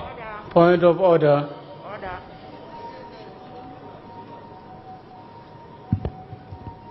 Right, Honorable Speaker, I feel very uncomfortable to order a colleague, but it is very, very unfair and selfish for the member to say, because Right Honorable Deputy Prime Minister Moses Ali is elderly, the President is elderly, and so on. Therefore, they should take care of the elderly program. Right, Honorable Speaker, we are here on a motion which has been proposed and framed based on the law. We are saying we need a docket for the elderly that can design legal framework, that can design the policies and programs that takes care of the elderly, that can monitor and evaluate the work done for the elderly. And if the president is not given that specific assignment, if Moses Ali is not given that specific assignment, how do you expect Moses Ali to come up with the framework? Right, Honorable Speaker, I'm on order. I ordered the previous speaker. The point of order. Is it therefore in order to expect ministers who are appointed for other assignment to be dealing with the elderly when that is not part of their assignment in their dockets? So is the Honorable Gilbert Olanya in order to expect that Honorable Moses Ali and the President should be coming up with a framework to deal with the elderly? Is he in order? I think each time a minister is appointed, they are given their schedule of duties. I don't know which particular one was handling the elderly. It was generally under the Ministry of Labor, Gender, Labor and Social Development. There was no specific one which was taking care of this. We had for youth, workers, and all those were there. Thank you, Right Honorable Speaker. Please wind up. Thank you for your wise ruling. Right Honorable Speaker, I thank Honorable Mark Cecilia, but she should note that we are discussing the motion number 7. That states, motion for a resolution of Parliament to vary the number of cabinet ministers and other ministers in accordance with the Article 113. We are not zeroing ourselves only on the elderly ministry that we are talking about. I think honorable members should understand that. Right, Honorable Speaker, as I wind up, right now we have so many ministries. And all those ministries... Point of order. Mr. Speaker, sir, I wish to put the records right. My colleague, the honorable colleague, mentioned and is misleading this parliament that there is no oxygen cylinder in the entire country. Mr. Speaker, there is a difference between oxygen cylinder and oxygen in the cylinder for the patient. The government of Uganda has put in place oxygen plants, what we call oxygen plants, in all the regional hospitals to provide oxygen which is to be put into the cylinder for the patient. And for that matter, I would wish to put the records right that yes, the government has got oxygen with cylinders with oxygen in the referral and the district hospitals. However, due to the high demand because of the COVID situation, some facilities have got inadequate oxygen supplies. Therefore, is my honorable colleague in order to mislead this House by saying there are no oxygen cylinders in the entire country, Mr. Speaker? I think, Honorable Olanya, you have been educated on this matter now. Yes. Thank you. Right Honourable Speaker, I made mention that... No, proceed now. Proceed, okay. Please. Thank you, Right Honourable Wind Speaker. up. Thank you, Right Honourable Speaker. Right Honourable Speaker, what I was saying is that all these ministries, they have more than 3 or 4 ministers in those ministries. And now we ask ourselves, how effective are those ministers? For example, in the Ministry of Education, we have 4 ministers. In the Ministry of Health, we have 3 ministers. Under the office of the Prime Minister, we have 7 ministers. And we ask ourselves, how effective are they? As a wider Right Honourable Speaker, these ministers, they cannot take up decisions by themselves. They have to wait from His Excellency the President. For example, every month we are seeing His Excellency coming on televisions, telling people how to put on face masks, how to wash hands, as if we don't have the minister in charge of health. What are the functions of those ministers? Right now, Mr. Speaker, right now we have very many youth who are arrested, they are in prisons, they are being tried in court martials. The minister in charge of internal affairs cannot come up and say, you release those youth who are arrested from Kampala. Right now, Mr. Speaker, we need a practical ministers. We have so many ministers, more than 80 for what? If you cannot make a decision and you cannot stand up for the country. Honorable member, your time is up. Thank you. I beg to move. Honorable members, please bear with me. The time is running out. I have 4 members to speak. Please take a short time to make your presentation. Honorable Kaya. Thank you, Right Honourable Speaker. I also congratulate you and the Deputy upon the success of the seats you're holding right now. Dear Honourable Members, we are not in good times. And based on the budget analysts, they are telling us to focus on items that really mobilize domestic revenue. And when we look at an additional minister, those are additional expenses that don't add any revenue to us. We are seeing different sectors foregoing very many things. The teachers are foregoing salaries, the schools, the parents are foregoing school fees, everybody is foregoing something. What are we showing the public? What are we foregoing as Parliament, as Cabinet? And then we are also looking at the representation role as members of Parliament, being gender sensitive. And being gender sensitive requires you to consider a number of special interest groups, and one of them is the elderly. And you are requested to keep shifting goals based on the vulnerabilities. If we see that the elderly are more vulnerable than the people living with HIV, than the children, than the youth, then we shift our goals to focusing on the elderly. I've been consulting with the people from Tiboga, the elderly who want support. They are here requesting for other things other than a minister.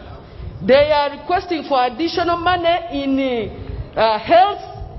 They are requesting for additional money in SAGE and increasing the amount that is given to them every month, but they have not requested for a minister. So I am really opposing the motion of adding another minister. I beg to move.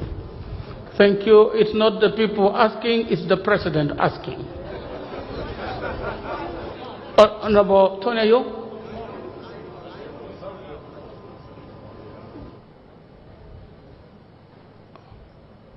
Briefly, please. Thank you, Right Honourable Speaker.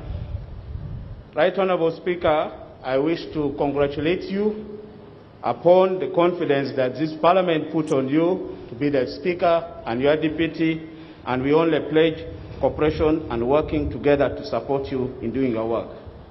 Right Honorable Speaker, pursuant to Article 111, Clause 1, and Article 113, Clause 2, and Article 114, Clause 3, I support the motion presented by Honorable Fox Odoi requesting Parliament to vary the number of ministers from what is provided in the Constitution.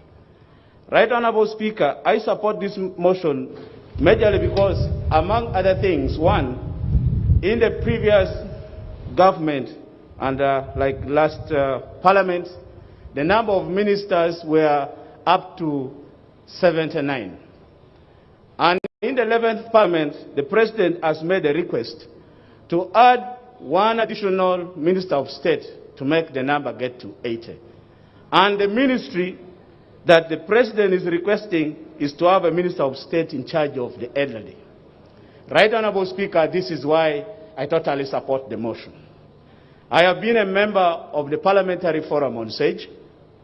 When I have been moving around in my campaigns, I was meeting the elders and they were making appealing statements to me that when you get to Parliament, think about our flight, because we toil a lot to produce children, to send them to school, to pay taxes and do a lot of things. But when we get old, we feel we are being neglected. And you people get to Parliament, we don't see much coming to support our flight in terms of how they should survive. Even the SAGE money is little, and we hear from time to time, Parliament is fighting. Some group of people want it scrapped away. Other people are saying, let it be there. You are not providing opportunity to put enough money to support us, the elderly. You are not taking serious issues on our policy. Right Honorable Speaker, this is one of the reasons that I feel the President providing to have a state minister in charge of the elderly is a good intention. First of all, it's a good debate we are doing now about the elderly people. The minister is supposed to provide policies, to make engagement, to influence issues in cabinet and in government, to move around to look for support on how to put in resources and programs and policies and laws that would look at the welfare of the elderly, not only today, but what would be put on ground that even we who are still young now will come to benefit out of that, Right Honorable Speaker. This is why I would want to urge this Parliament that let's support this proposition, but the question of ministers not performing is a different matter. And that would come to us to put the ministers to task, to ask the government to put the ministers to task to perform, because performance and having somebody in place are two different things. So when we are discussing somebody has failed to perform and somebody being there, Right Honorable Speaker, I think we would be missing the point. The biggest question in this country that we should be able to discuss and debate and take very seriously, and even ask the President to commit himself and take it seriously, is fighting corruption. A lot of money that we put in get wasted, get lost to corruption, than getting to pay one minister, Right Honorable Speaker. So, we are setting a government, we are putting in systems. Let's allow the President to have things for him to work, and when they fail, that would be the responsibility of those who have been put in place to do the work. So, Right Honorable Speaker, I want to thank the members who have supported the motion and ask the members that when time comes, let us vote and support the motion and give the President the tools of work so that we are not blamed for the failures, but we will blame them for having all the tools and then they fail to work. Right Honorable Speaker, because of the elders who produce us, who look after us, we must give something for them. This is not too much. I ask members to support the motion and we have the verification done. Thank you. The variation. Honorable Kasimire.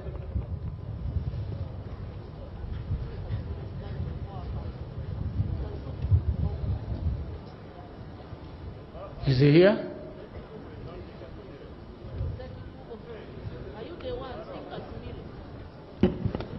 Honorable Kasimire. Right Honorable Speaker, I'm moving to inform your Honorable Chair No. That Honorable Tinka is not around. No, then But our rules... You are not the right person. Please. Honorable, you know the rules. Yes, can I say... The speakers here are not caught you. But he has been called for an emergency, and rules 7 and 8 put me in the best position. Honorable Abdul Katuntu.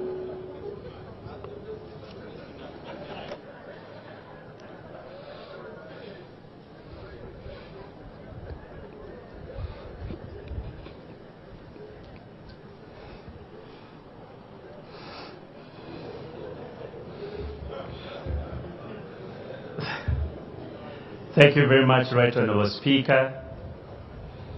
Like my colleagues have said before, I do congratulate you and your deputy upon assuming the highest offices in this institution. I have been a little bit uneasy with the general trend of the debate because, one, Right Honourable Speaker, we've been debating generally. And this arises out of the move of the motion because he just sought a blanket approval without going into the details. And that's quite unfortunate. I think next time, if we are having a motion like that, we need to look at what the law provides and what has been happening and why the president should need specific ministries other than those provided for already under the Constitution. I'll give you an example, Right Honourable Speaker. The Constitution under Article 113 and 114 provide for a specific number of ministries. That is 21 for cabinet ministers and 21 for other ministers, meaning every ministry should have one minister and any other minister. At the time of enacting the 1995 Constitution, Right Honourable Speaker, we did not have ministers of state. We instead had deputy ministers. So, what the CA envisaged at that time, that you have one minister, for example, of education, and a deputy minister of education. The situation has since then changed. And I'll give you an example, because I'm speaking for the motion. Let us look at the ministries, Right Honourable Speaker. Ministry of Education. There is one senior minister and two other ministers. Actually, three. There is a minister in charge of sports. There is a minister in charge of primary education and a minister in charge of higher education. Do you think that is unnecessary when we are debating? That you have a senior minister of education and then 2-3 other ministers to handle the sectors within that. Will it be a huge load for this minister to look to handle sports, to handle primary education and secondary education? If you think it will be a huge load, then there is nothing you can do other than revising or seeking permission to approve the variation of the ministers from number 21 to another number. Let us look at defense, for example. You have two deputy ministers or ministers of state. The minister in charge of veterans and then the minister in charge of, state minister in charge of defense. Is it a wastage of resources to have these two political leaders to oversee these sectors? Or that's what it should be? Let us look at agriculture, Right Honourable Speaker. You have the senior minister and you have 3 other ministers of state: animal husbandry, fisheries, and agriculture. Is it necessary to have a specific minister in charge of fisheries? Some of you colleagues come from fishing communities. Don't you think it is okay to have a minister in charge of fisheries? Don't you think it's okay for you who come from the cattle corridors to have a minister in charge of animal husbandry? And I thought this should have been the debate. The Honourable Fox Odoi should have taken us through that to say we need in this ministry these ministers. And if we need them, can they fall within the 21 ministers? Absolutely not possible. Absolutely not possible. So, I think yes, it's good to raise the worries that the cabinet is becoming too big. such that next time we don't have the president coming again to seek for more and more position. As of now, I think, Right Honorable Speaker, if you look at the structure as it has been, you will need those ministries. I'm yet to see somebody to come and say, in this ministry, you don't need this one. Let us look at health. I saw Dr. Chen here. Do you need a minister in charge of primary health or you don't?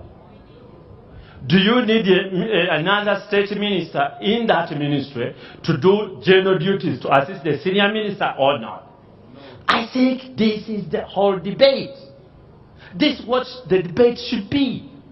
Right Honorable Speaker, from the structure I've seen, because I participated in the debate when we were increasing this number of ministries then, I don't have any problem with the request of Honorable Fox Odoi. However, the Honorable Fox Odoi should have gone further and informed us of the portfolios the President is coming up with, such that we are aware. Many colleagues here were not here in the last Parliament. They don't know how we arrived at these numbers. And now we are having this debate again without the move of the motion going into those details. I speak for the motion, Right Honorable Speaker. Does the leader of the opposition have any word on this? Briefly, sir. Motion. Right Honorable Speaker. I think let the leader of the opposition speak. We close. Okay. Thank you, Right Honorable Speaker. Briefly, sir. Yes, sir. Much obliged. Thank you, Right Honorable Speaker. Right Honorable Speaker, I missed the Honorable Fox Odoi in the 10th Parliament. He was known for making earth-moving motions. This particular one was a bit limpy. I don't know whether it was in haste when he brought it.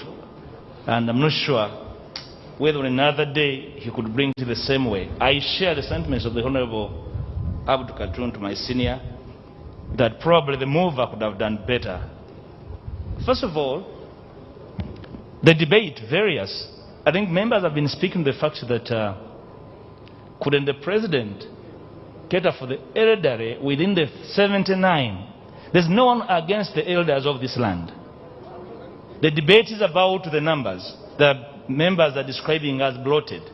And this is where the mover and the seconders would have helped this House to appreciate the concerns of the members. To the mover, yes, we accept and appreciate that the presidents have the prerogative to appoint. But that cannot in any way make us abdicate the duty that is both cautionary and advisory to the appointing authority. And this is where I would expect the House to rise and caution and even advise the president that, look, probably his efforts for the elderly are dispirited. And him being a hammer, every problem really requires a nail. Probably could say the problems of the elderly are not ministers. Like a member previously moved, they need more money on SAGE. They need medical care. I expect, for example, in these hard times, the Minister of Health to immediately move and ask for resources to fund our health centers, our hospitals that are in dire state. Not public expenditure growing very fast. Right Honorable Speaker, we appreciate that the elders of this land need special care. I don't think per se that they need political mainstreaming. They need planning within what is available. Political mainstreaming is a huge asking on our already strained public expenditure. I need to put the House on notice, Right Honorable Speaker, that going forward, in months to come, I would move a motion, it will be me or somebody from this side, that speaks to looking at the Constitution to reconsider special interest groups in Parliament. Because we all come from these communities where they are, and their needs are not really political representation, but a service. And I want to join members who believe that we could do better to facilitate these special interest groups by making provision for their needs other than political mainstreaming, which can easily make them believe that they've been catered for politically, yet their needs are beyond politics. I want to restate, Right Honourable Speaker, that our duty as Parliament is not casual. It's not a peremptory norm that we sit here and approve because it was done from a fixed Parliament. We owe a duty of caution and advice to the appointing authority when we believe that it does not, his interests or his desires may not actually meet his, the objective may not be met by simply rubber stamping. Of course, I appreciate when members cautionary do approve, especially from my right side, because probably the presumption, Right Honourable Speaker, is that it could be me, it could be the other, and therefore the desire to be the ones can be understood. Imat, I want to assure you, we sit on the same side of the House. I want to assure that this side is for the elderly. We only want to help them better. That we undertake measures that will really help them, not simply political mainstream them as a way of saying we cannot for you even have a minister.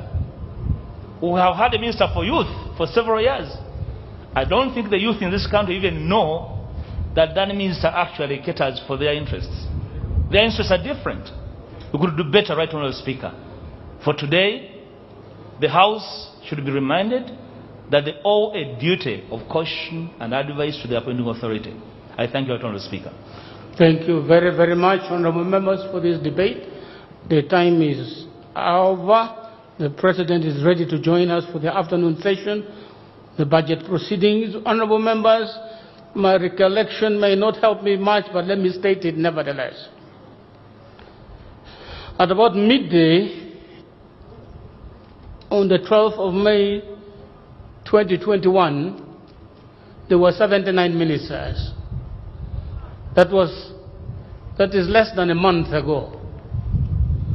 Today, less than a month thereafter, they are asking that from the 79, we approve 80. I don't think there's much that has changed between the 12th and today, 10th, to make us change our entire mind about the structure of either 79 or 80. But the debates have been concluded. I now put the question that the motion for resolution of Parliament to vary the number of cabinet ministers and other ministers in accordance with Articles 113 and 114 of the Constitution of the Republic of Uganda be adopted. Will those in favor say aye? To the contrary, no. The ayes have it.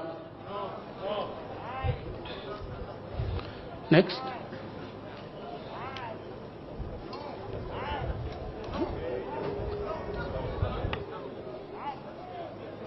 It's a short one. He has left. Yes, it's okay. We'll manage.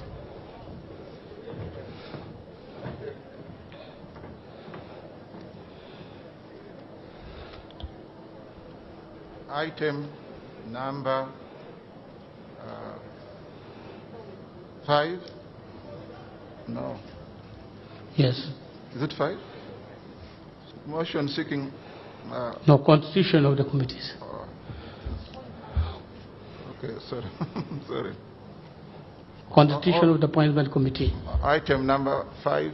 Constitution of the Appointments Committee in accordance with the Rule 161 and 168 of the Rules of Procedure of Parliament. Honourable members, the law requires us to have an appointment committee that will handle the appointment that will be coming from the President.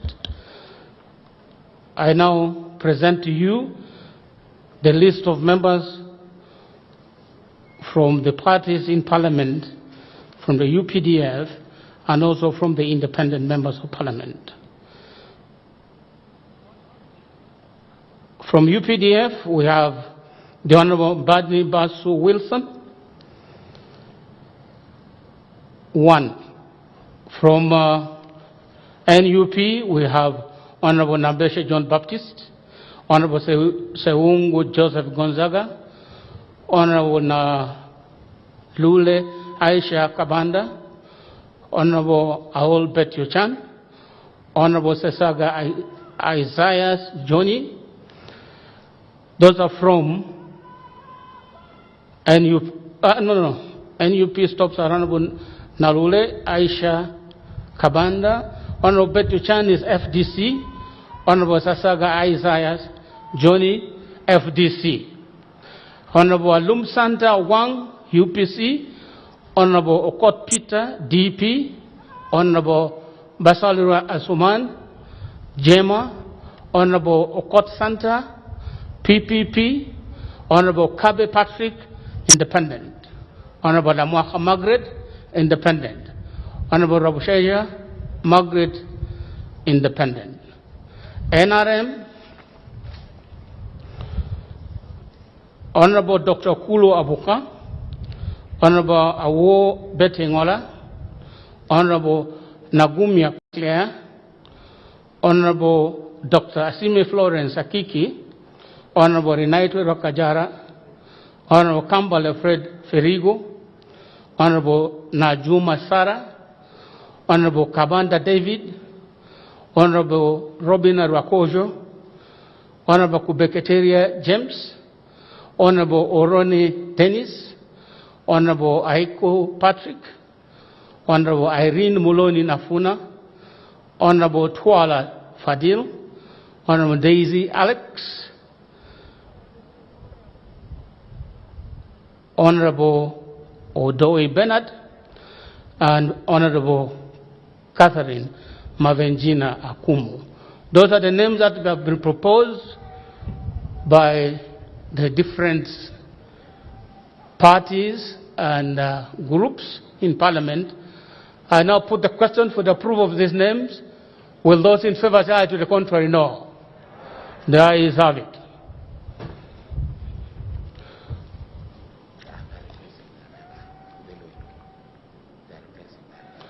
Honorable members, I have just been notified from the UPDF there's a change. From the UPDF, it's not Honorable Mbandi Mbaso Wilson, it's Honorable Eluelo. I think that's approved by the UPDF representation. I put the question to that amendment that Honorable Eluelo now be a member of the appointment committee. Those in favor say aye. To the contrary, no. The ayes have it. Honorable members, this House is suspended, adjourned.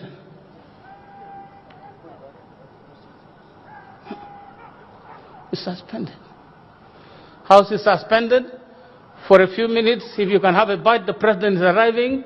House suspended.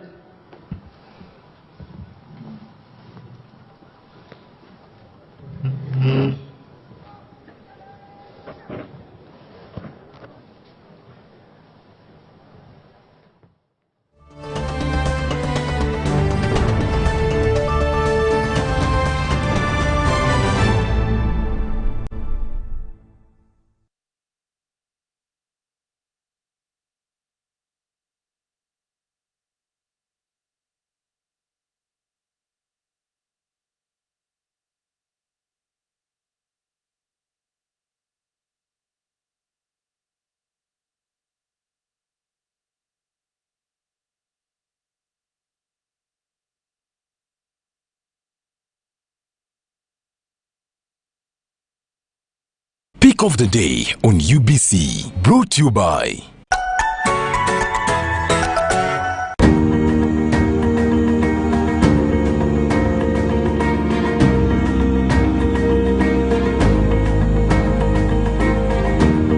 was brought to you by We've cut and reduced our MTN Momo withdrawal rates. Now you can withdraw mobile money at the lowest rates. You also get MTN Central Points when you deposit, send and withdraw MTN mobile money. Visit our Momo agents countrywide and withdraw mobile money at our reduced rates from 1st May 2021.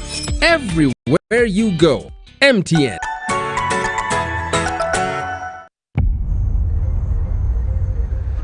What does it mean to be closer together?